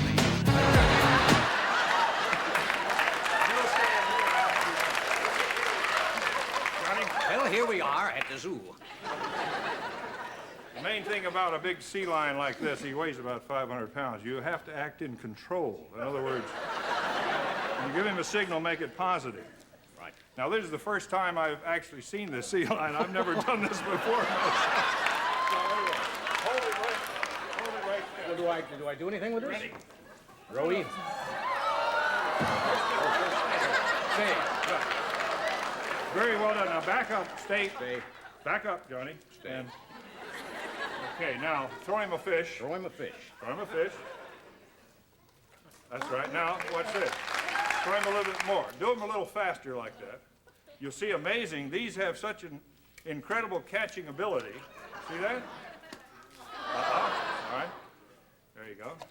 Boy. Do another one. Now, if you'll give me that bucket. What are these? Well, they're just a regular fish. They're pretty fresh. Stay. Come back here now, Johnny. I'll show you another trick. Stay. What I'm trying to show you is the ability of these, stay now, the ability of the sea lion, because when they're swimming underwater and fish move by very rapidly, they have this incredible catching. I'm going to get his attention. You throw that to him pretty hard now. Will he swallow it? Go ahead. No, he's not going to swallow it. Go ahead and throw it to him. There you go. Now go get it again. That's right. There you go. Stay now. Stay. Try it once again. There you go.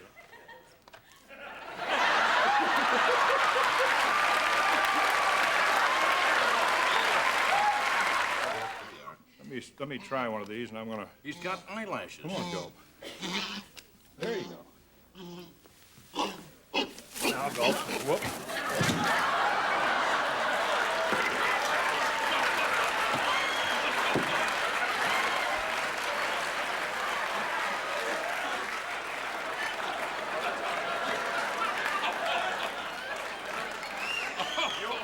I'll show you something else. What? Faster. Put the meat down where? Set the meat on the desk. And put your arm out. Twist your arm. He won't do anything to you. Put my arm out. He won't do a darn thing to you. Well, the meat's there. You want to put him here. I can't put him on my arm, so I want to show you something. Sit still. Stand still. Okay. Now, you can throw him something right. Throw him something here, Johnny. Throw it up in the air right by. That's right. Try again. There you go. One more. Aren't we about out of meat? Says if you tell him to do a cat, sometimes he'll do it. Hello. Howard? Yes. Did you hear that? He said hello. He did. He said hello. Nice way to start a conversation. He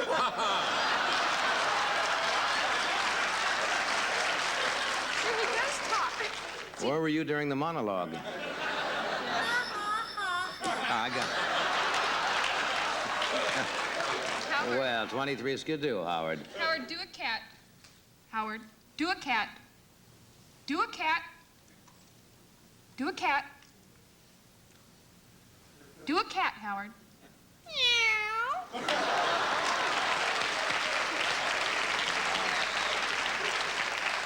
I'm talking show business, folks.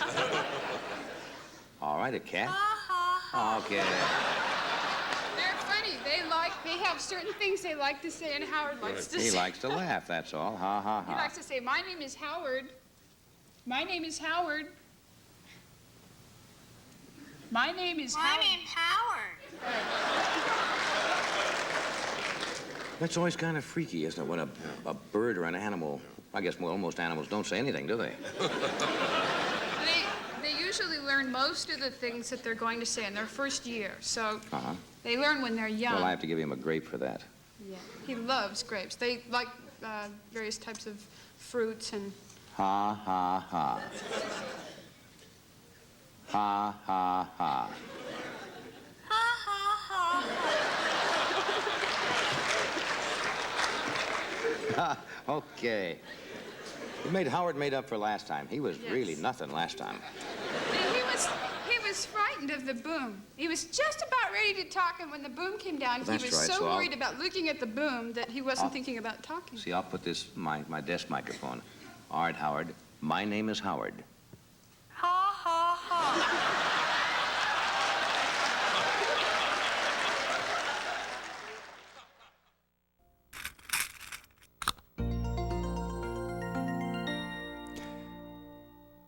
How will you respond to Portland, Oregon?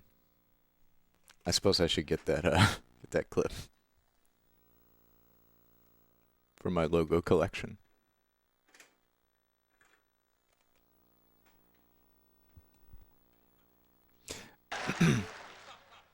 Some bird, eh?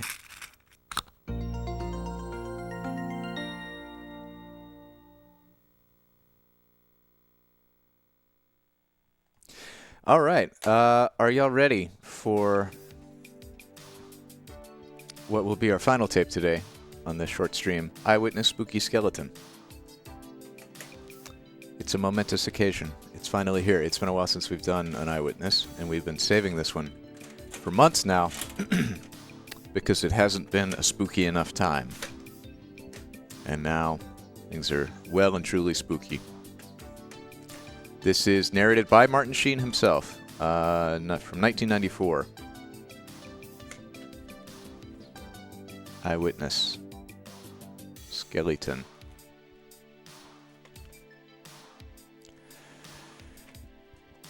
We're going to learn about body bones from Martin Sheen.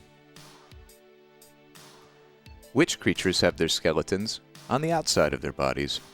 Which is the strongest bone in the human body? I think it's the skin. Delve beneath the surface to reveal the hidden secrets of an incredible variety of skeletons, none more complex than our own. It's a fire sale, folks. Skeletons going fast. A symbol of our deepest fears, a miracle of engineering. See the skeleton as never before. Yes, series producer Bill Butt. So that'll be a great way to triumphantly end the stream with a Bill Butt. Let's do it. Eyewitness Skeleton. This was sent in by Jacebook. And it is from 1994.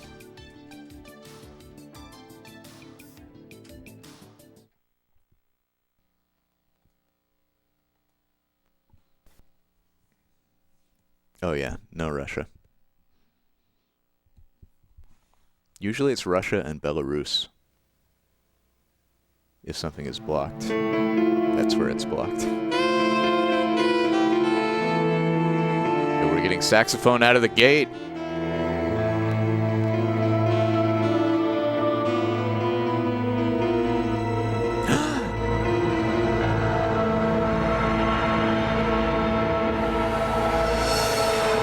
See what they did there. Oh my god. It feels like I'm playing Castlevania 64.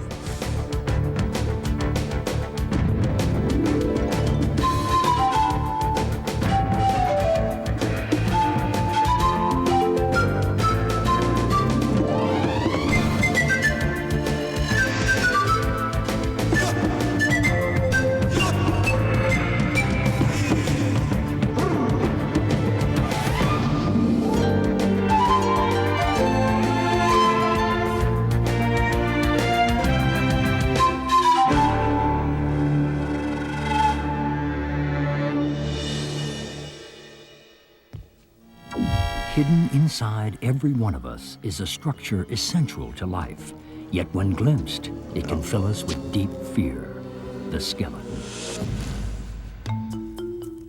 As varied in shape and size as all the creatures across the face of the earth. Ooh, now we get MIDI sax. Oh, I love it so much. Fish, birds, amphibians and reptiles,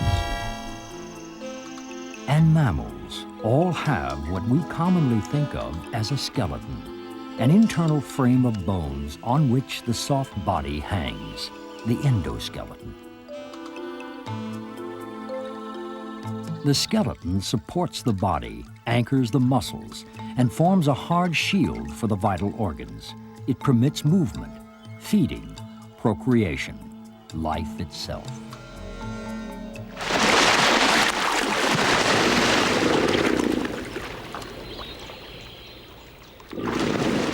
An elephant's thigh bone is 100 times bigger than a vole's, yet both, like mole and monkey, hedgehog and horse, share the same design of bones. The spine, rigid yet able to bend dramatically, supports the entire body, from the limbs, which give thrust for movement, to the cage of ribs protecting the heart and lung, to the skull, casing for the brain and the vital senses. It's a design which includes what is to us the most interesting skeleton of all, our own. The human skeleton begins life with over 300 bones, which slowly fuse into the 206 bones of the adult man or woman. A body that can grow to almost 9 feet, so tall that an ordinary table is at knee height, or remain so stunted it could ride a spaniel as a horse, and with a skull which guards the only brain capable of studying itself. The skeleton, foundation of the living body.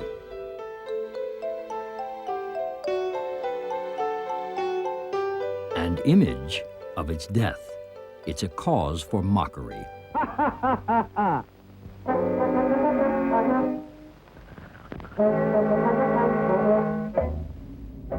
As Winston Churchill said of a rather gaunt rival, I've seen better-looking faces on a pirate flag. The skull and crossbones, emblem of danger, from pirate flags to poison bottles. But occasionally, this set of rattling bones is an invitation to the carnival to come and laugh at death, a symbol of freedom from earthly cares.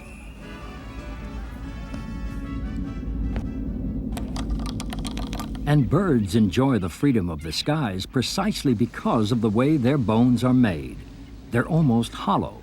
Some even contain air sacs as extensions of the lungs. Light as a feather, almost. Every creature on Earth reveals its style of movement in its skeleton. The enormous thrust needed to help a bird take off and fly comes from its chest, a breastbone with a huge keel to anchor the powerful wing muscles. In land animals, movement comes from the rear.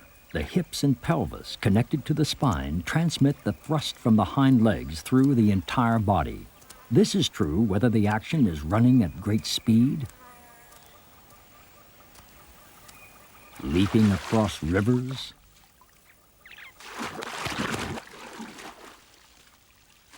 bounding over long distances, or just dealing with an inconvenience.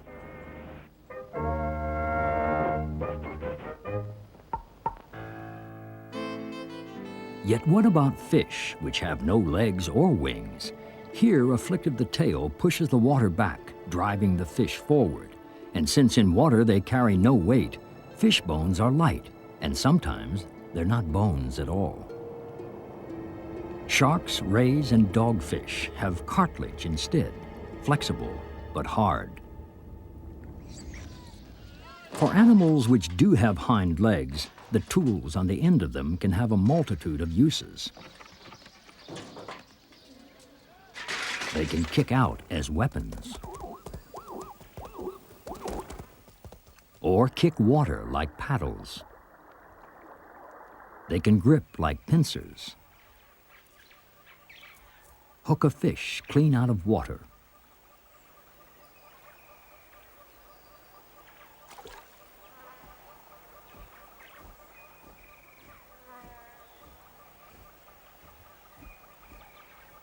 or in the case of the ibex, find footholds on almost vertical rock.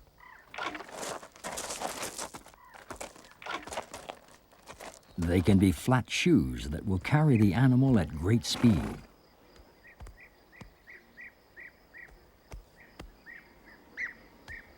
Or, as with the caribou, divide into two halves that splay out and spread the weight like snowshoes.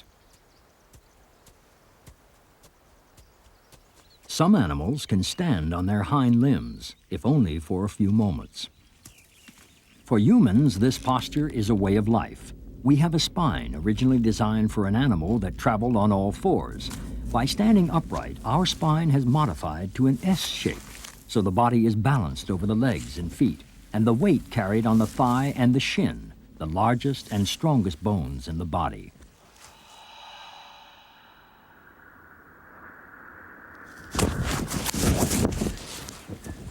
Powerful and resilient.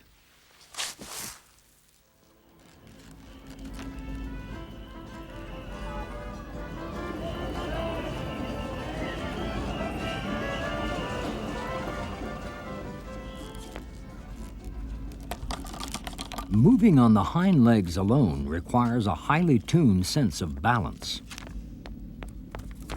and makes possible a whole new range of movement.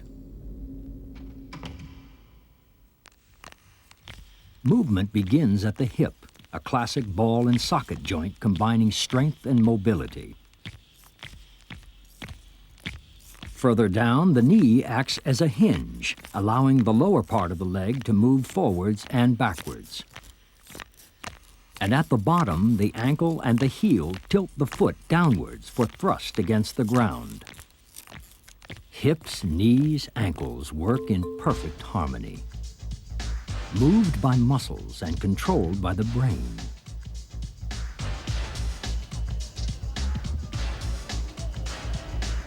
Though at times it does help to have someone pulling the strings.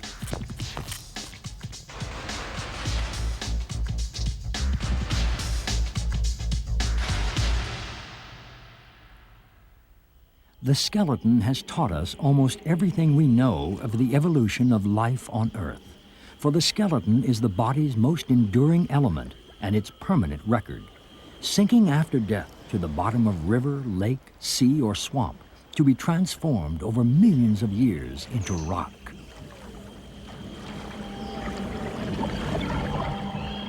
Fossils, the only clues we have of our early ancestors. From ammonite to dinosaur, from fish to mammoth, to the primitive humanoids, and so to ourselves.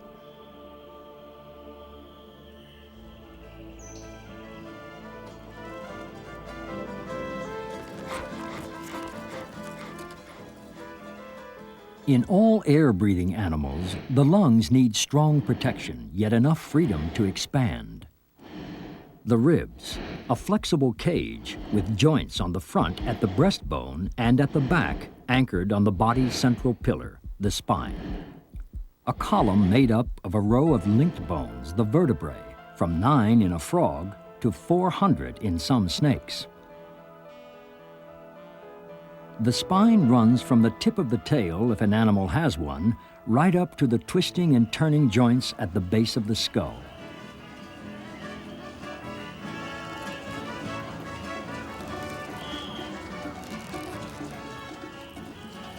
Though from shoulders to head can be some distance. Each vertebra can move only a small amount in relation to the next one, but over the whole length, the movements add up to great flexibility. Far more common than a long neck is the extension of the spine in the other direction, the tail, used by many creatures for balance, support,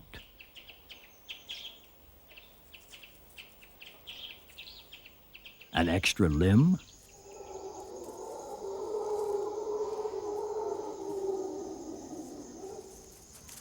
or to just flick away flies. And in evolving from a horizontal support to a vertical column on 2 legs, the human spine has lost none of its flexibility, at least not in the young and very fit.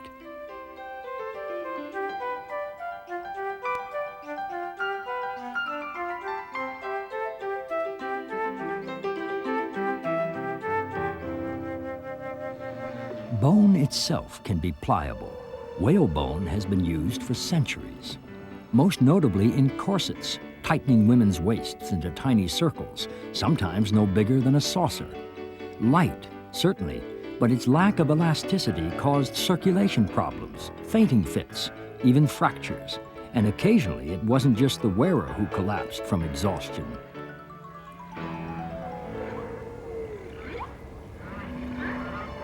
Bone is a remarkable material, active living tissue with nerves and blood vessels, and a center honeycombed with holes that reduce weight. Some bones have marrow, which produces blood cells, and all bones store minerals for the body. Indeed, without minerals, bones can bend like rubber. And when a bone is broken, it has the extraordinary ability to mend itself, although sometimes it does need a little help.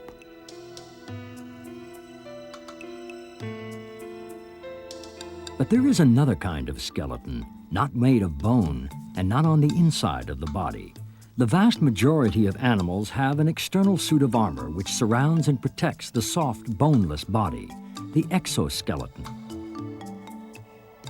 Some exoskeletons have even changed the very shape of the land. Coral reefs and islands are created by billions of tiny marine polyps living together in communities. Each animal makes its own chalky exoskeleton, and as it dies, the skeleton remains, fusing with others to form a growing mass of coral.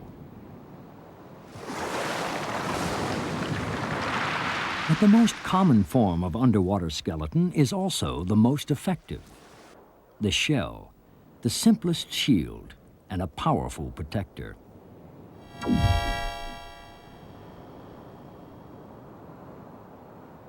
The limpet sticks to a surface with the strength of superglue and hides itself in a shell almost as tough as the rock itself. The giant clam's 3-foot wide shell is the largest in the sea and can close like an impenetrable door. People have always been fascinated by the beauty of the shell and have used this simple skeleton for an extraordinary variety of ornament and decoration.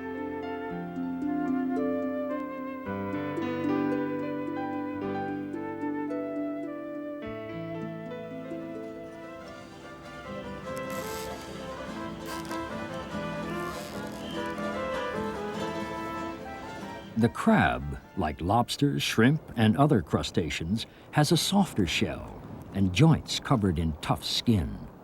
And those with shells not strong enough to protect them have to hedge their bets. Hermit crabs haul themselves into any abandoned shell they can find for double protection. As they outgrow their adopted home, they must find a larger one to move into. Occasionally, the new shell is already occupied, and the crab must fight to evict the sitting tenant.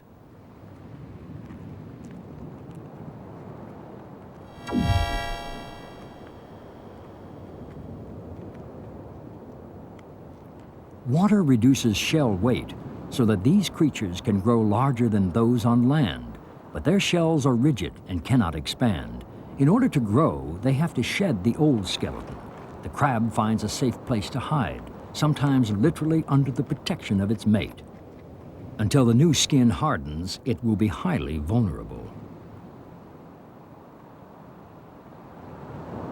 The old skeleton splits down the abdomen, and the crab crawls out backwards, leaving the shell behind.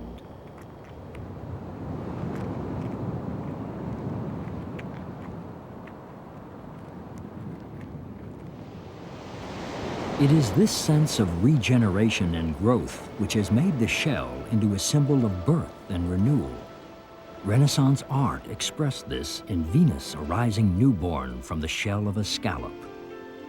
For deep within the shell, there is a sense of power and eternity, and always the sound of the sea.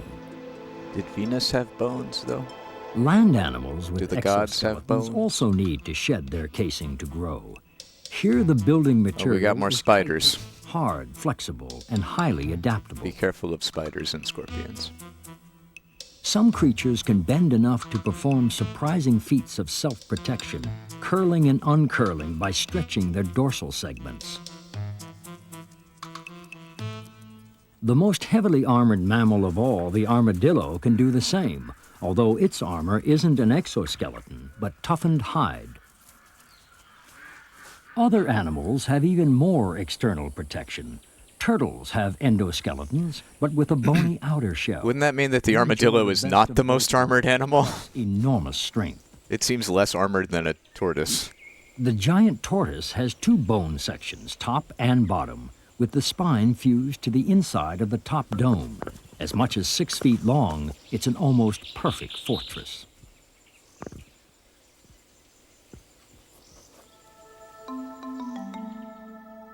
All skeletons cover the most vital body parts, and survival depends on the strength of the covering.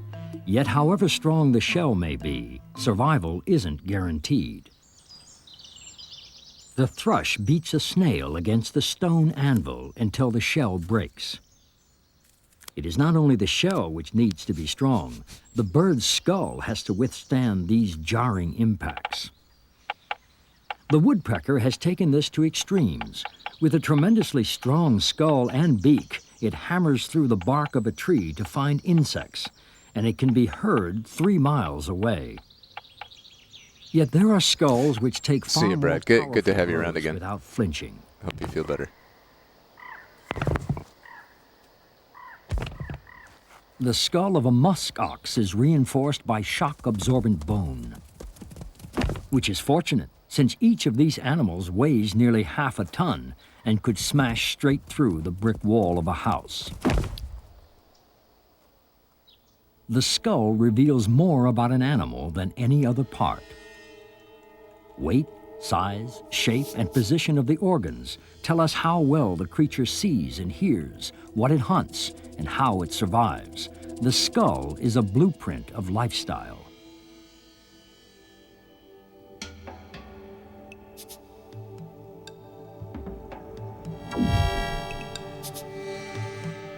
It is perhaps because the skull is essential for survival that people have put it to so many uses: cultural, practical, and superstitious. Ceremonial drums have been made from the skulls of the vanquished warriors of rival tribes, just as the Northmen's custom of drinking from their enemies' skulls has led to the Scandinavian drinker's greeting, "Skål." The skull traditionally harbors the soul, so the holy Tibetan lamas drink from ceremonial skull cups, a symbol of consuming another's mind.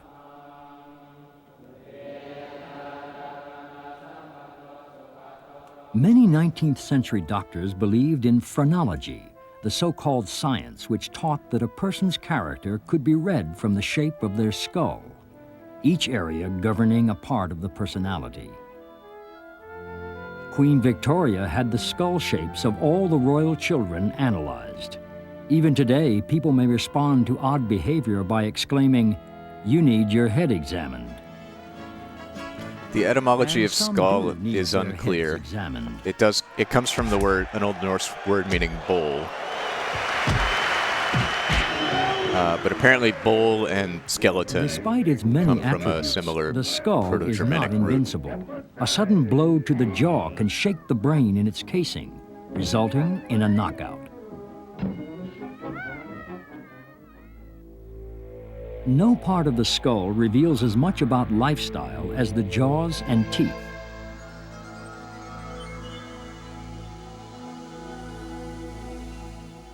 From vegetation-eating animals with jaws that move up and down and sideways,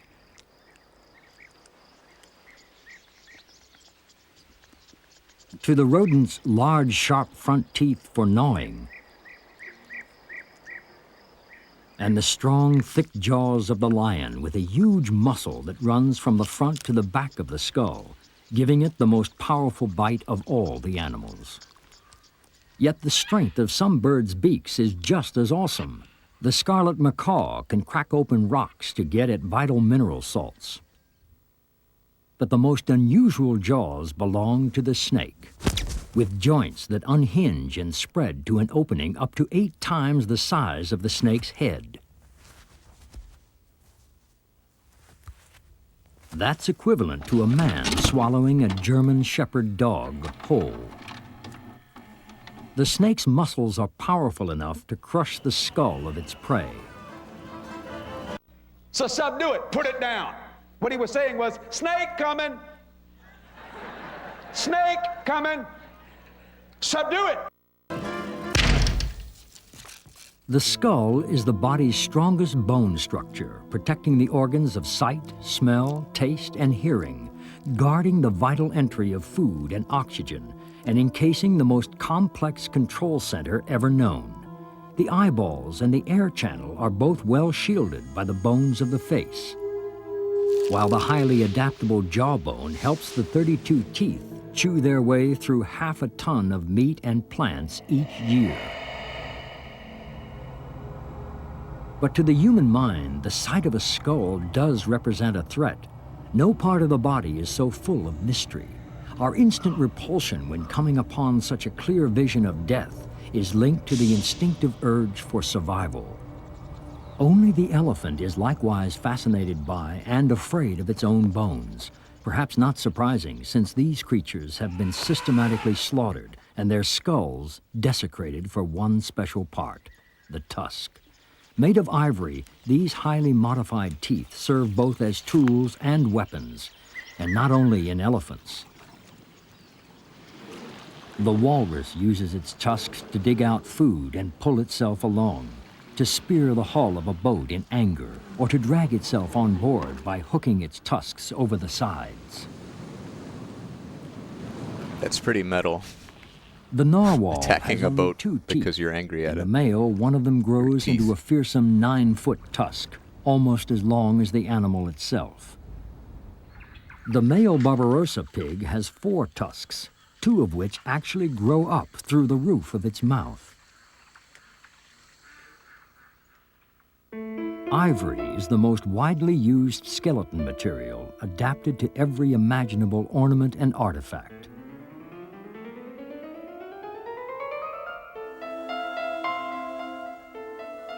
And other specialized bones have caught the imagination of humans. Antlers, emblems of aggression, power, and supremacy. Antlers have another, more subtle purpose. They help to control body temperature, radiating excess heat to keep the animal cool. Skeletons in their many forms are all around us, yet they still terrify us.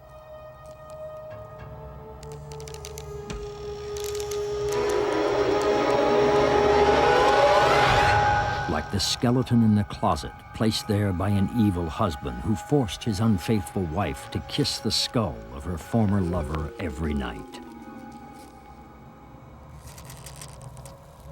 In many cultures, the human skeleton has become a powerful Didn't symbol. know that was the origin of that The expression. mere sight of a skeleton is a vivid reminder of our own mortality. In the fortune-telling tarot deck, the most feared card is death.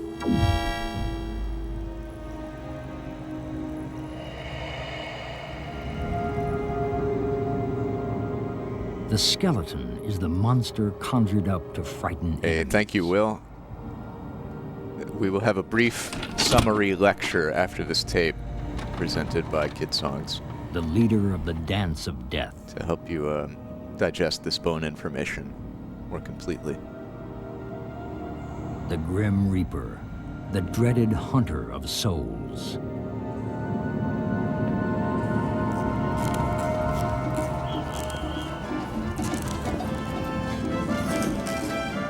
Yet these images in art have themselves been created by a skeletal part.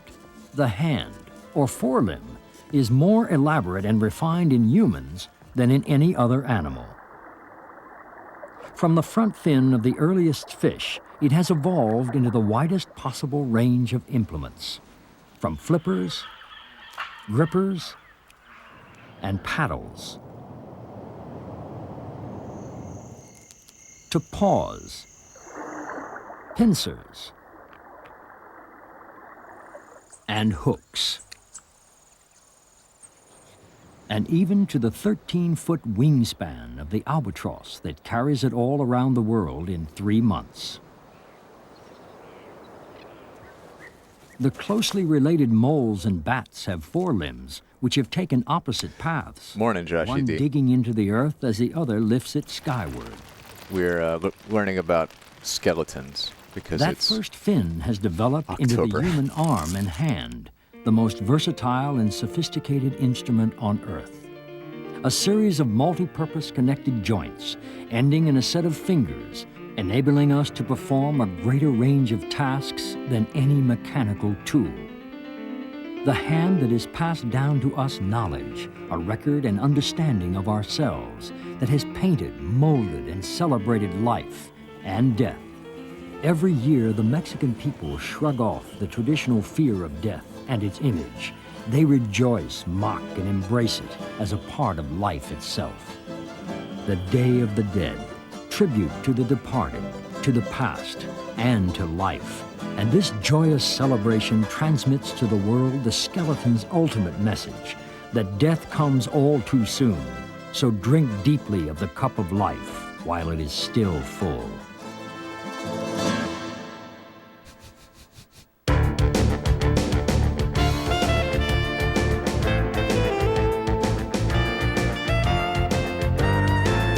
Ready for Bill Butt? This was a great Eyewitness.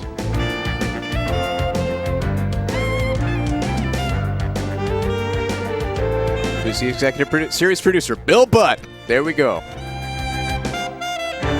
Bill Butt has a skeleton too. We all have a skeleton in our heart. And here we go, making of.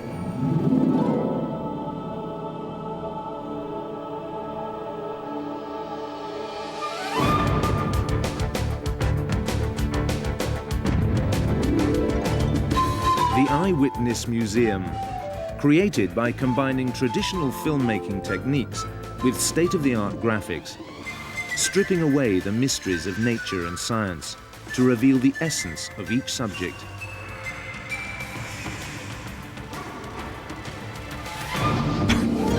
Bringing the world into sharp focus.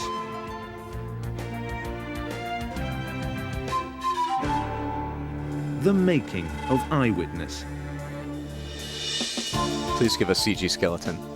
Also, that shot inside the skull, the jaw, was pretty cool. Is the basis for each of the programs. Each half-hour episode is based on a book title. The Eyewitness book's visual style gives the program makers a starting point and a challenge. The challenge of transferring the clarity and super realism into moving images and sound. Now let's take a look behind the scenes at the making of Skeleton. To bring the human skeleton to life, we needed an exceptional opening shot. We were inspired by a Victorian illustration, a pastoral scene which, on closer inspection, reveals itself to form the shape of a skull. We decided to create this optical illusion in 3 dimensions. In order for the illusion to work, great attention had to be paid to the details of the set. A vital element was the model, who sat for hours while objects around her were moved millimeter by millimeter.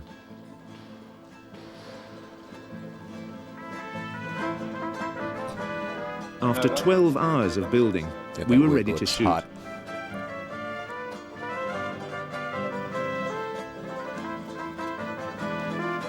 The final shot had to match exactly the computer-generated skull that had been on monitors in the studio during the build. After this amount of preparation, everyone was nervous as we prepared the camera track.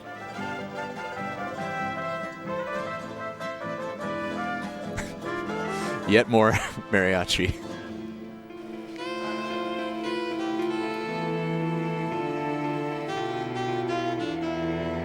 During the take, we knew we had the shot. It had worked perfectly. The actual filming took less than 5 minutes.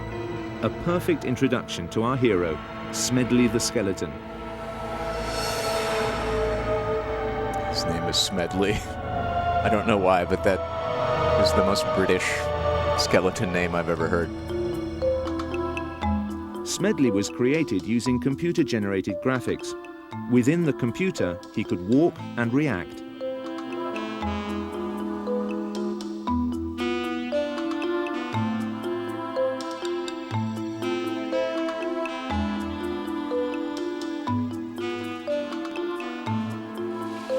But he needed some real settings to bring him to life.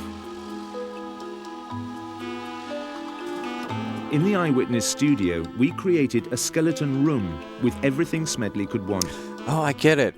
Because it's just the boards. Including a strong hook, which would prove useful during the course of the program. The lath boards.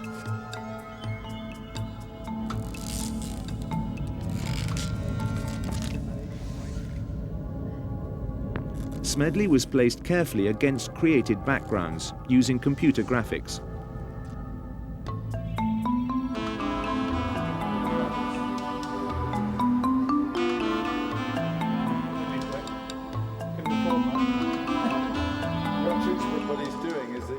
Sometimes he had to do more than just be placed in a set. The production manager, Pete, opened the door for Smedley to escape from his skeletal room. With help from the computer operator, Smedley could experience the true wonder of the Eyewitness Museum. God, I remember this kind of 3D graphics technology just blowing my mind when I was a kid. It seemed like the most magical thing in the world.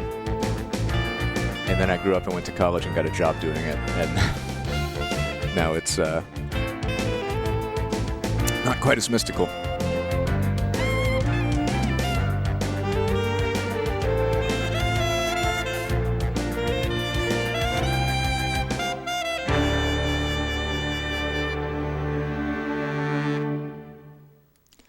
That is Eyewitness Skeleton, and that's going to be our last tape for today. But before we go, time for a little review with them bones. Courtesy of Will Peters. Thank you, Will. So you want to be a doctor? Well, they're getting there is slow. A whole lot of school to learn. This will qualify you call on our friend, with a medical degree. And name these bones one by one. You can name all the bones, you become a doctor. We got the foot bones. Connect the shin bones. Connect the thigh bones. Connect the hip bones. That is true. Like, they had very few tools. It's amazing to me what they did with Don't Touch Me. With, like, no established motion capture technology whatsoever.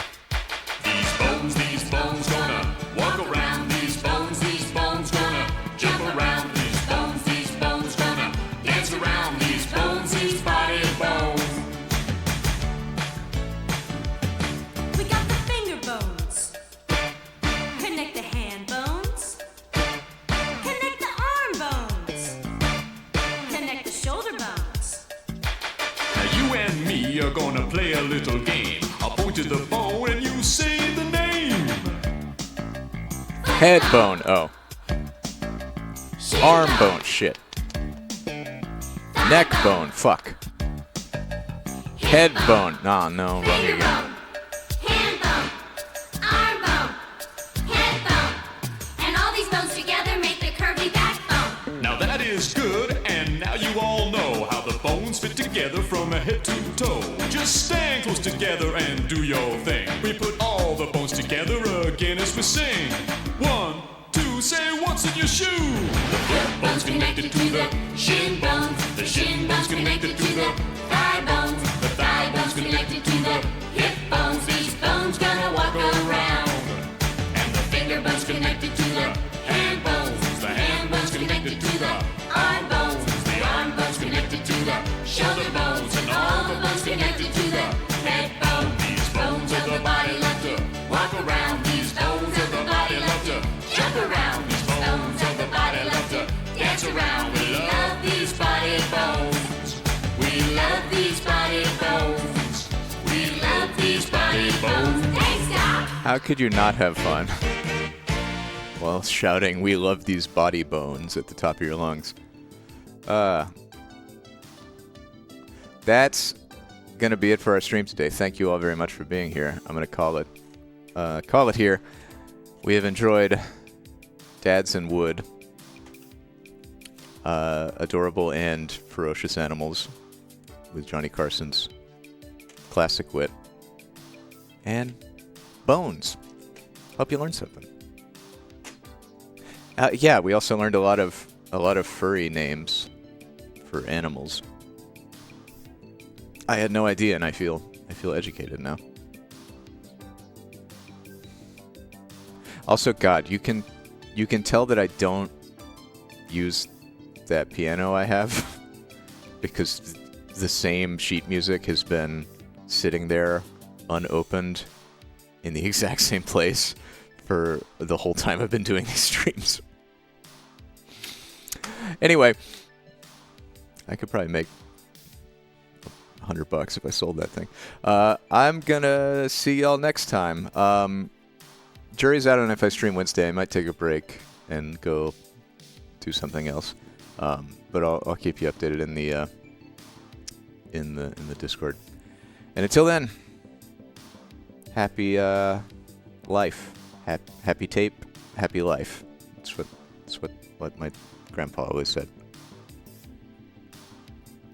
The end.